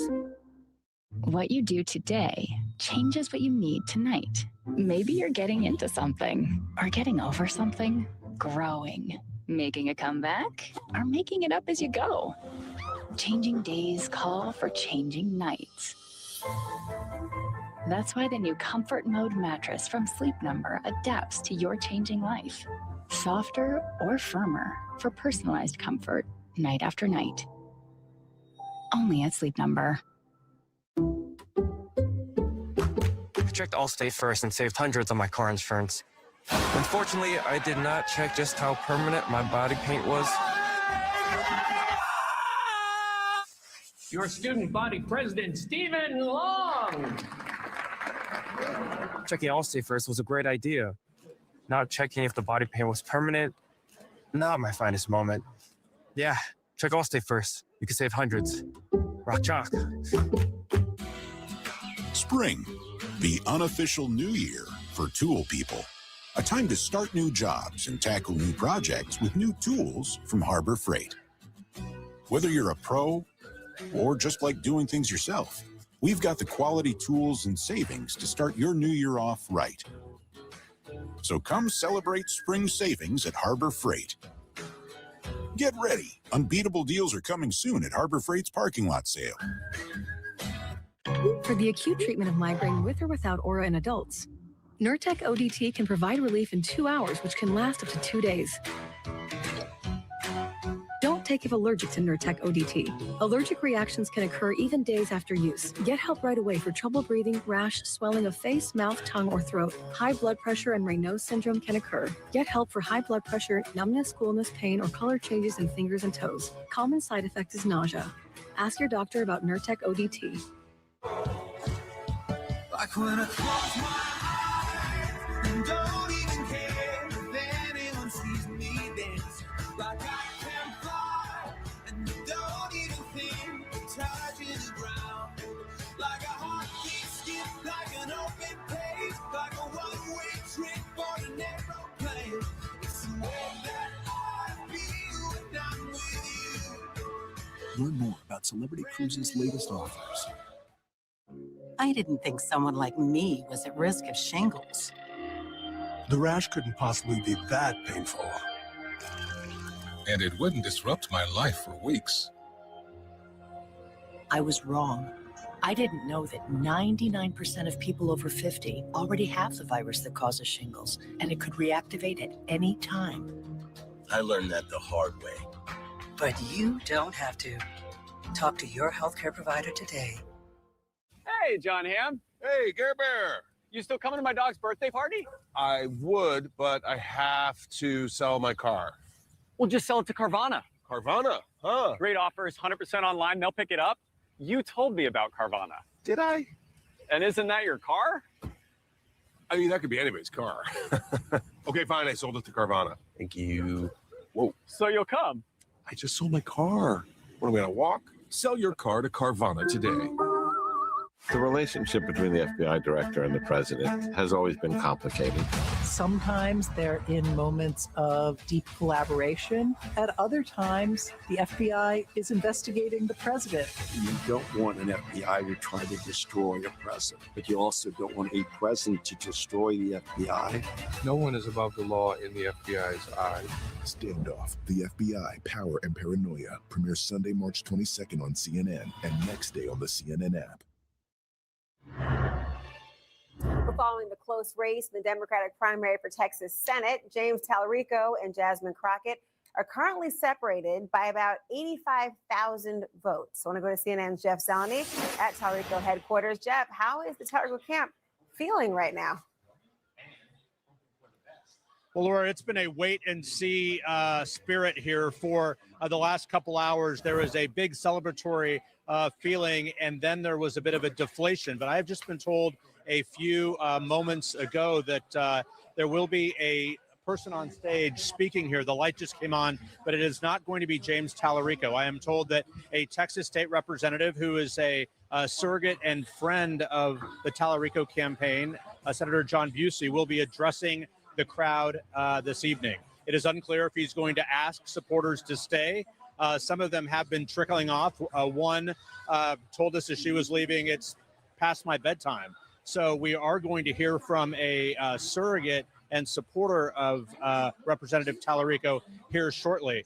I've also learned that there's been no communication between Tallarico or Jasmine Crockett. Of course, they've been in a very fiercely competitive race. I'm told their campaigns have also not been communicating this evening. Of course, the Crockett campaign is in Dallas. Tallarico is here in Austin. So all of this sort of leads to the one question: would there be party unity at the end of this bruising primary? It's always a question in primaries. Often there is unity once that goes forward. But look, Democrats are trying to do something that they've not done in a very long time here, and that is flipping a Senate seat blue. So we will be hearing shortly from a top surrogate and supporter of Representative Tallarico, and we'll see what he has to say about the campaign's plans. But they do remain confident about their showing across the state of Texas. But again, they are waiting and watching for more of that election day vote to come in before the race, of course, can be called and before Tallarico to address this crowd. Laura? Jeff Zongni, thank you so much. And my panel is back with me. We already heard from Jasmine Crockett earlier in the evening saying that she would not come back on stage tonight. There is this pending litigation issue with respect to the polls being at first extended 2 hours and then not allowed to have those votes counted if you were not in line by 7 p.m. in the Dallas County Democratic polling places alone. And just for our audience to realize, if this had been a joint primary, the voters could have voted anywhere in the county. Because it was a separate primary between Democrats and Republicans, they had to vote at a particular precinct. That caused confusion, hence triggering all of this litigation in the courts. But talk to me about the fact that if the early voting that so many candidates, particularly these two, were focused on, it didn't seem to pan out the way at least the Crockett camp thought. It didn't. And then also the Texas Supreme Court litigation should be a warning sign for any Democrat concerned about whether the midterms are going to happen at all, right? Like there's already litigation. They're holding up potential votes. It already shows how election engineering and changing the way polling locations are conducted, how it can affect votes dramatically. So I think all Democrats should not take for granted that we are going to have free and fair elections in November. That means literally making sure that we are holding all of our Secretary of States accountable. It means making sure we have the right lawyers at the right polling places. And it means having our cameras out in every single location to make sure that we're holding people accountable. TW doesn't buy this. That's an irresponsible comment. I mean, Texas has had 3 weeks of early voting. They've had no excuse walk-in voting at many remote locations in every urban county. You can vote by mail in Texas by any reason very easily. They've had early voting since 1994, longer than almost any state. It's irresponsible to suggest that this is chicanery. Donald Trump has already said that he may have to take over elections in November. I'm suggesting this is irresponsible for you to say this is chicanery. The one thing I won't do is act like there's a debate between. Don't say things that are going to tell people things that are not. If somebody's trying to steal elections or not? Where is the proof if people that aren't it has had a dramatic already effect? I mean, I'm not if clear people already don't know, what all this does is confuse them. I can very easily I mean, there is no clear that up for you. Evidence of that. I think at the very least, it's led to confusion. Donald Trump is trying to steal the elections and voting. He said it out loud. He said he wants to take over them federally. He's called for gerrymandering, and Texas did it. The Texas Supreme Court got shut down by the national Supreme Court because of their foolishness. Between confusion on election day that happened in Dallas, as you pointed out rightfully. Anything that you see going on jumping as far as the federalization of elections, which, by the way, Democrats tried to do in 2018. I'm so tired. I'm sorry. I wish I had better words. Look, I think that is a massive jump to go from people were confused in Dallas. The truth is, I'm not going to sit here and debate that with you. Even the debate itself only inspires confusion. There's no reason to be confused about who's trying their darndest to take away elections. And it's the same people who know that the more people vote, the less likely they are to win. It's called the Republican Party. So, I mean, we don't have to go over that with a dead horse.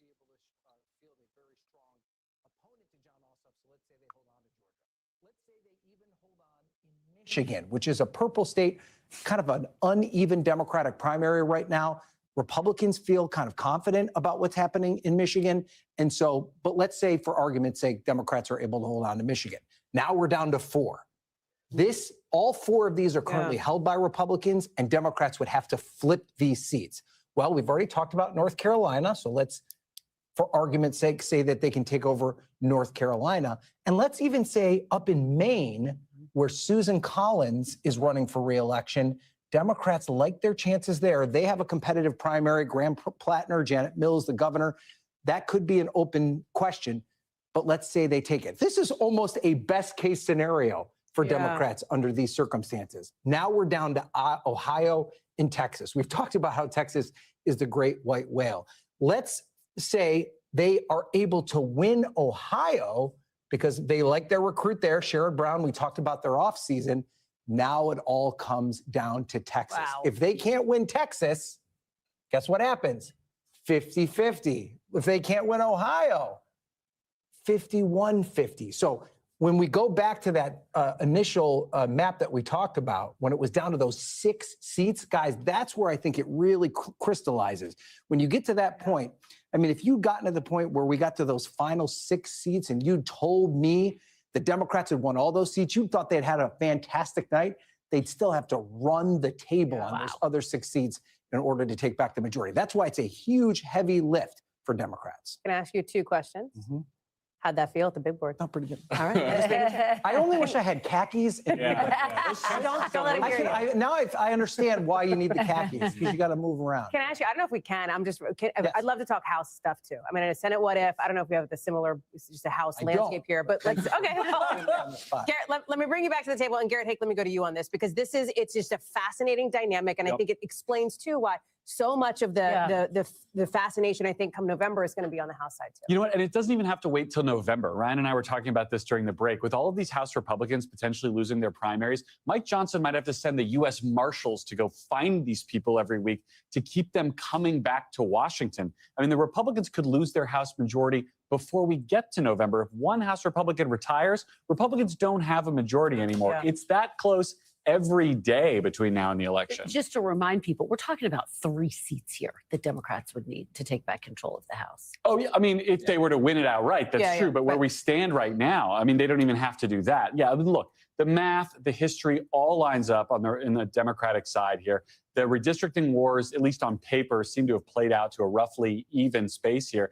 And I think tonight is another reminder that you could redistrict for strategy, but it doesn't necessarily work out the way you think it's going to. The Gonzalez seat was redistricted in a way that was supposed to help Republicans. The Crenshaw seat may be sort of a casualty of that redistricting. He lost part of Houston that I used to be a resident of in a recent redistricting. That's part of the reason he might lose. You might have another, different candidate there. So there are a lot of unknowns for a party that cannot afford any unknowns or any missteps if they want to keep the House. Sometimes Democrats overreact to the off-year race the year after a presidential race. And we're talking about those race in Virginia and New Jersey and even New York City.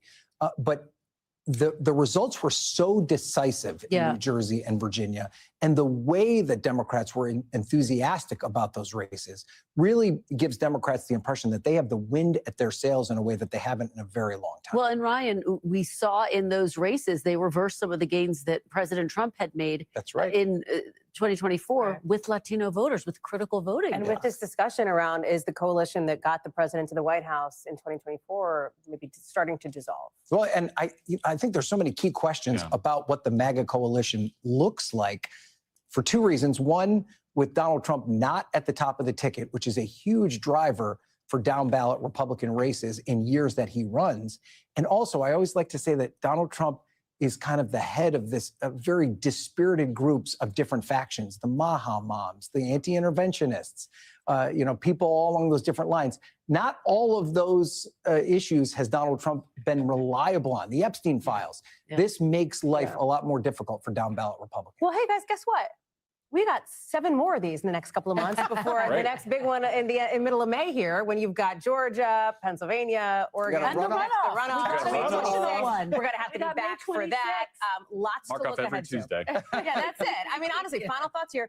This is the first big night. We got a lot more to go before November. Garrett, That's the kick bottom us line. off. Final thought. I said at the beginning of the night I was interested to see if John Cornyn could bring some energy from Republican voters. I think it's pretty clear that he's done that. He's outperformed expectations. These next couple of weeks will be Shakespearean. These men hate each other. Their consultants hate each other. I mean, you could get really deep into the weeds with the layers of people who want to knife each other, perhaps literally, in that race. And then my final thought would be, perhaps the stat Democrats will be most excited about is that more Democrats voted tonight in Texas in 2 competitive primaries than Republicans. That doesn't ever happen. Garrett and Ryan, you were awesome. Thank you. Thanks for being with us, all of you as well. Our special primary coverage continues with Yasmin Vasugian and a live edition of our podcast, Here's the Scoop. Don't go anywhere. Stay with NBC News Now.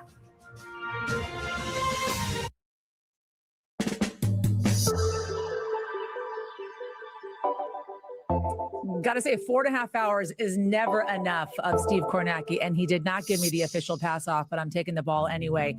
Hey, everybody, welcome to Here's the Scoop from NBC News. I'm Yasmin Vasugian. This is our live primary election podcast, the first major primary of the midterm season. It is a very big one, and as you all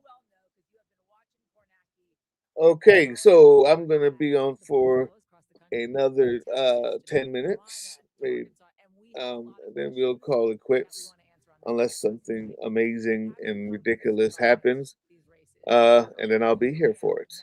But just letting you know, thank you guys for hanging out with me. Thank you for watching me surf through the news and give context that's needed. Please help support your independent news people like me who try to be a filter and an honest one, a well-informed one, an experienced one.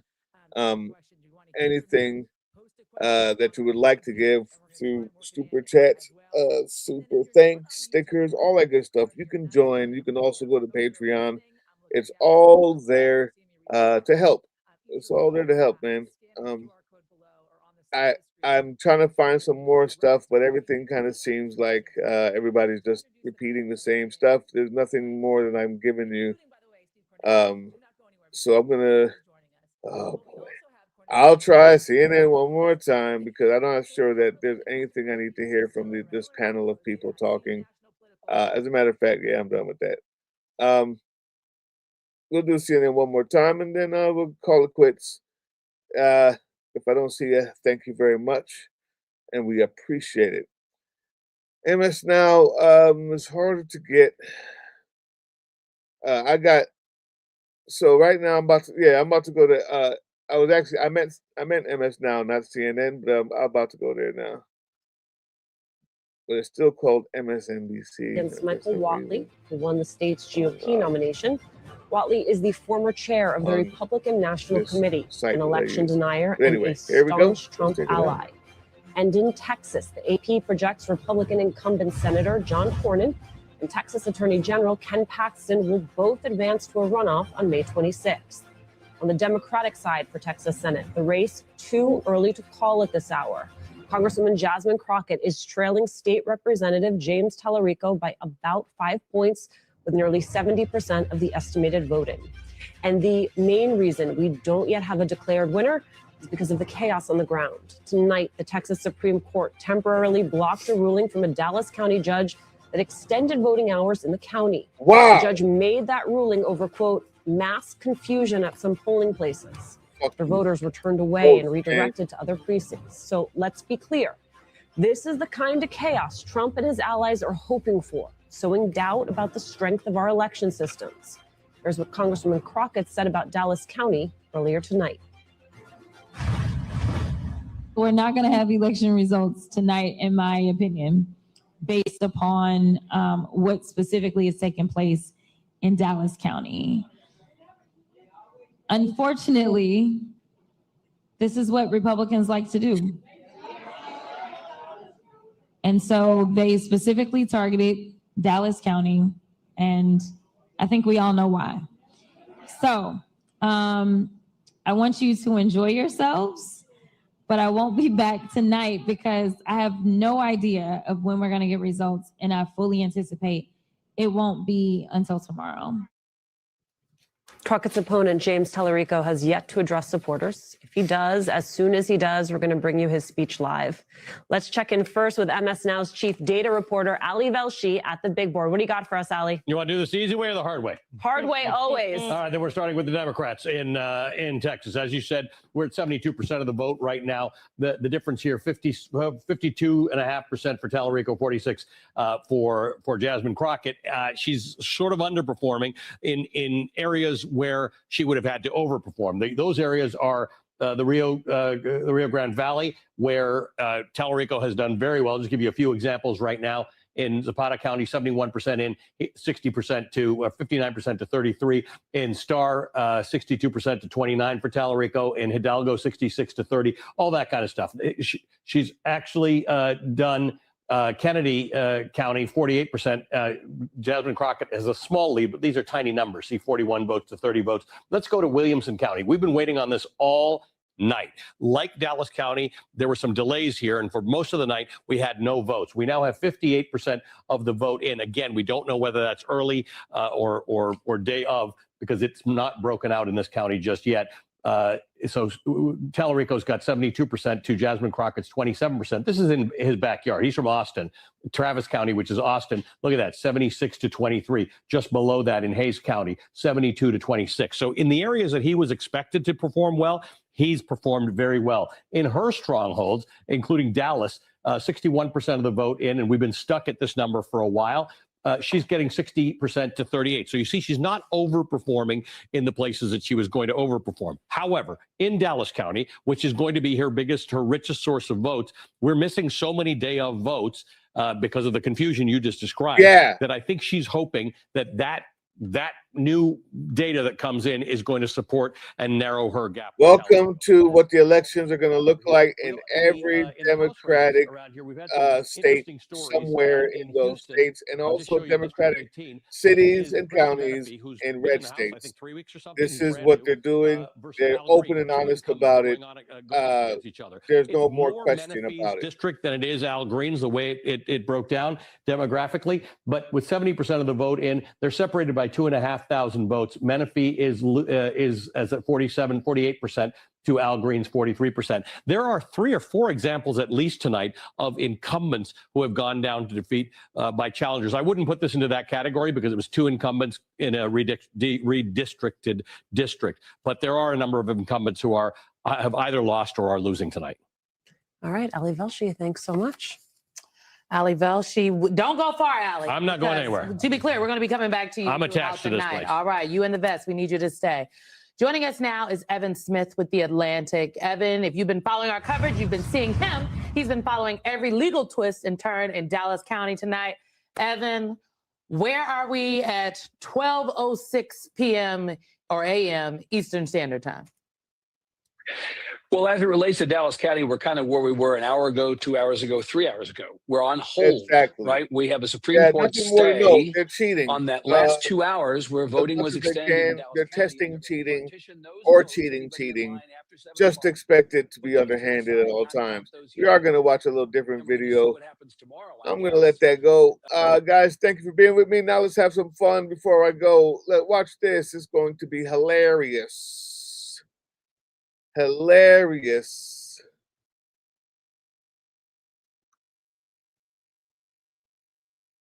Coming up on today's program, a scared catch-up visual remix of Dr. Foxotic's viral sensation, I Ran So Far Away. And I ran so far away. From them night and day. But this for USA. This is Presidente Rampito, muy gigante, clusterfuck, you heard that right. Presidente Trompitos, muy gigante, clusterfuck, with skits and sketches, comedy and fun, and lots of fascism for everyone. So get on a couch, just like JD, and get ready for the best show you'll ever see. Presidente Trompitos, muy gigante, clusterfuck.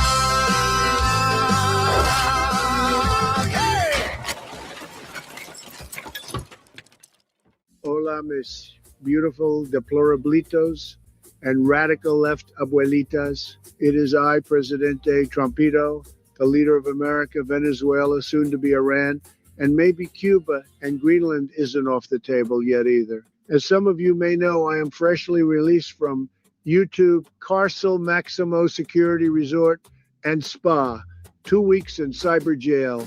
Very unfair, very unconstitutional. I was treated worse than a piñata at a Democrat quinceañera. They said I committed cyber bully harassment. Excuse me? I don't even own a cyber truck. Elon tried to give me one for free, but I wouldn't take it because it's a piece of shit death trap on wheels. But we're not here to cry over leche conspildo. We are here to address the camel in the room. People are asking Trumpito why the war in Iran. And let me be claro y cristalino. It is not because I am a puppet on a string for Israel. I am nobody's marionette. I cut my own cuerdas. Snip, snip. Very independent. And it is definitely not to appease the far-right doomsday enthusiasts who believe this war is Armageddon and the return of Jesus riding a bald eagle with a bazooka. No, no, no. And finally, the war in Iran is an absolutely no manera shape or formación, a very expensive, shiny object, distracción from the Epstein archivos. I mean, seriously, would I do that? Okay, don't answer. It is not any of those things on their own. You see, leadership is about multitasking.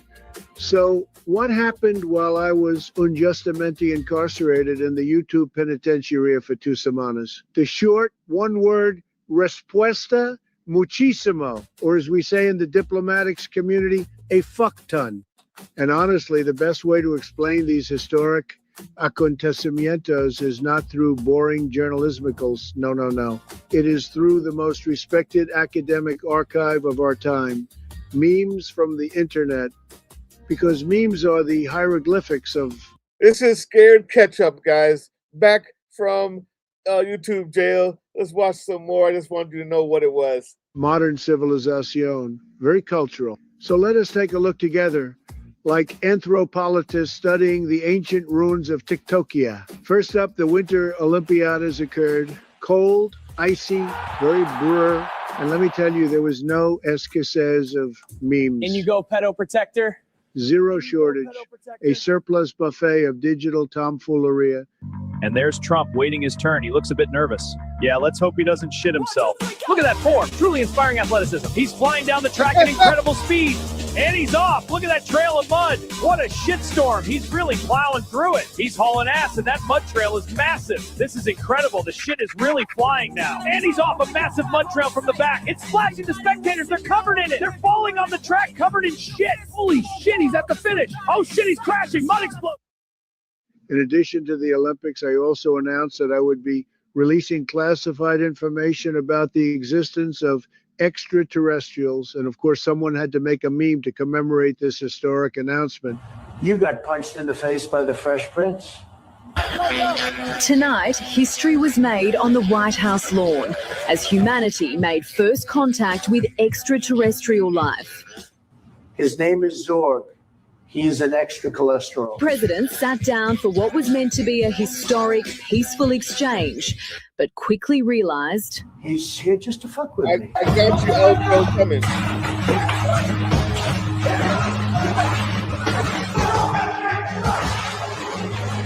Who sent you, Putin? China?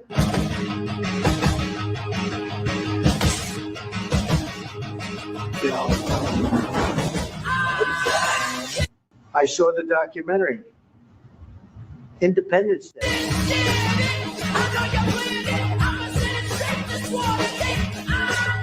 And in other fun meme-related noticias, Mi Beautiful Esposa Melanoma has become a major motion picture star. Huge, big screen, wide angle, surround sondido. And now the Internado cannot stop celebrating her newly found cinematographical famosity.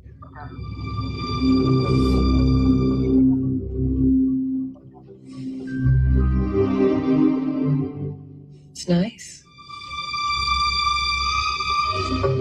So, who can give me a green card? I can. I'm going to marry you.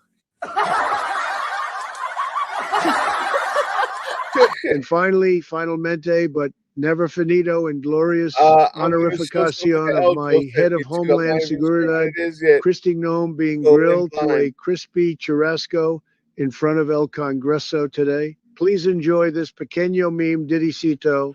In the stagnant swamp of American politics lurks a particularly vile specimen, the Prostituta ornithocelis, more commonly known as the bird-legged hoe.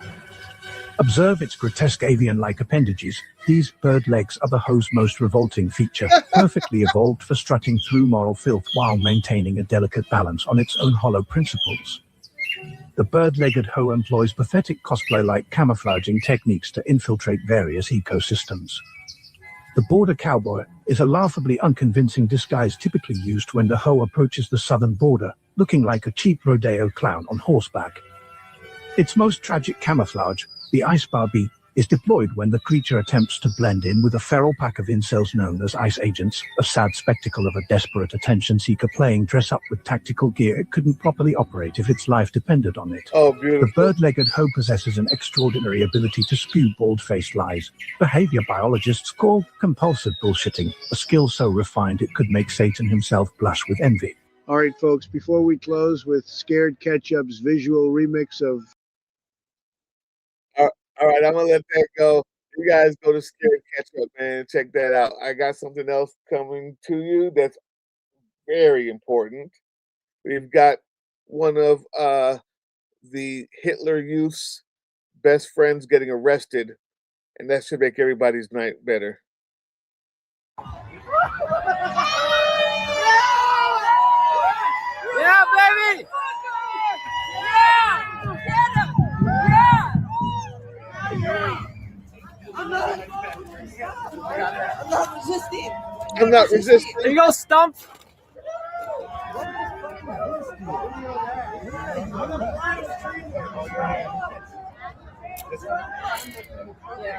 Good job, guys. Thank you. Thank you. Thank you for your service. We were being threatened. Thank you for your service.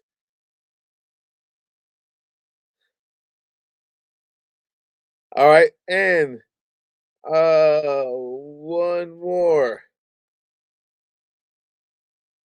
Got one more coming to you by way of Eljo once again.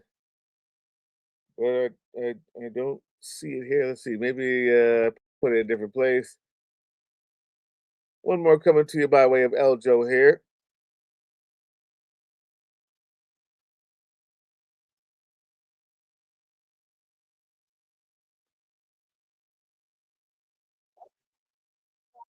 Yeah, I guess this is Zach X. Is it? Let's see. This is that bum who just got arrested, maybe. This should be equally as cathartic. Enjoy, my friends. Masculine energy. I smell it. Okay. What's up with all the female masculine energy? I smell it. Why? Why is that the in thing these days? Hey, Maida. Boom. Record video. Oh, record video. Oh. No. Keep it recording. Get your fucking hands off me. Get your fucking hands off me. Oh, beautiful. What the fuck is this? Oh, beautiful. What am I doing? You know what you're doing. Okay. What's up with all the female masculine energy? One more time. It. Why? Why is that the in thing these days? Hey, Maida. Record video. No. Get your fucking hands off me. Get your fucking hands off me. What the fuck is this? What am I doing? All right, guys. With that, we'll call it a day. Let me get up off here and just tell you all, thank you so much. Have a good one. If you want to last minute donate, you can right now. And I appreciate you being here with me. A lot more stuff to do. The fight goes on, and I'm here for it. I am here for it. Peace out, guys. Have a good night, and I will see you tomorrow. Oh, yeah, go to Closer to the Edge podcast. That's where we interviewed Chelsea Gods, and it is wow. Matter of fact, I'll do this. I'll do one thing for you. I'll do one thing for you. You absolutely need to see. This is the snippet. If you want to know what it's going to look like tomorrow at 7 o'clock on the Post, on the interview we had.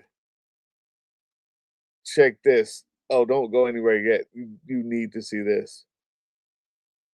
Absolutely, absolutely. I want the MAGA to shut the fuck up. I want them to feel afraid to speak in public again. I want them, when they open their racist, stupid fucking faces, to know that I'm going to shut them right the fuck up, and I'm going to make them feel bad about themselves. I want them to know how much I fucking hate them. I've stood in front of the MAGA and made fun of their micro penises to their face, and I don't feel bad doing it, because all these people are a complete stain on humanity, and they have not only destroyed the country, they've destroyed the entire world. We have let them talk for way too fucking long. We have taken them seriously for way too fucking long. I don't care what the MAGA have to say to me. In fact, one of the things that I have a huge problem with people on the left is that they want to sit there and have a debate with these people. What are you going to debate? The fact that they support a pedophile? Shut the fuck up. We're not debating them anymore. There's nothing to debate. In fact, on the occasions where I've had the unfortunate circumstance of talking to people on the right, what I intend to do to them is I don't let them get an inch in the conversation. I completely dominate the conversation. And when they try and say something fucking stupid, I talk right the fuck over them and bring it right back to me. I had a conversation back in December outside of Turning Point USA's AmFest with Nick Shirley and Caitlin Bennett. That's right. Chelsea Gods got double teamed by Nick Shirley and Caitlin Bennett. And she tried to, she's also going to be on Saturday at 7 o'clock on the Sons of Liberty live channel. Sons of Liberty channel live with Big Sarge. Maybe I'll be there. I'm not sure yet, but hey, it's going to be dope. And she tried to move the conversation. And I went, I'm sorry, why do you think you get to dominate the conversation? You came over to talk to me, not the other way around. Right. Thank you. Like, excuse me. No, we will not be doing that. Like, I will be owning you in this conversation. I don't care what the MAGA have to say to me. And the only reason why I let those two fools double team me with protection. Oh, okay. The only reason why I let those two fools. Yeah, I did. The only reason why I let those two fools talk to me in the first place is because I feel like my message is important to get out there. And I knew that they were going to amplify my voice as opposed to me doing the opposite, because I knew that I was going to dominate them in that conversation. I think that the way that we got to where we are now is that we sat in quiet complacency with these people who should never have had a voice in the first place. And now the only way of getting out of it is through loud defiance. And I do believe that the things that I do show that loud defiance works, that it's very effective, that if we're loud and we're like shutting them down, that they do shut the fuck up, and that it actually is. It does work. So I like Jasmine Crockett a lot. I want to say that. I'm really sad about her getting gerrymandered, obviously. Mm-hmm. And I like the way she shuts them right the fuck up. I don't want people to try and find decorum anymore. I don't think that we're at a place where we have decorum. We're up against literal fucking Nazis who hid the fact that they were all fucking kids. I don't understand why anybody wouldn't understand that. It seems to me that you're doing the Lord's work. Seems to me. Yeah, I'm doing Chelsea God's work. And with that, I bid you all a great night. I will see you tomorrow. Back at it again in the fight. The time to fight is now.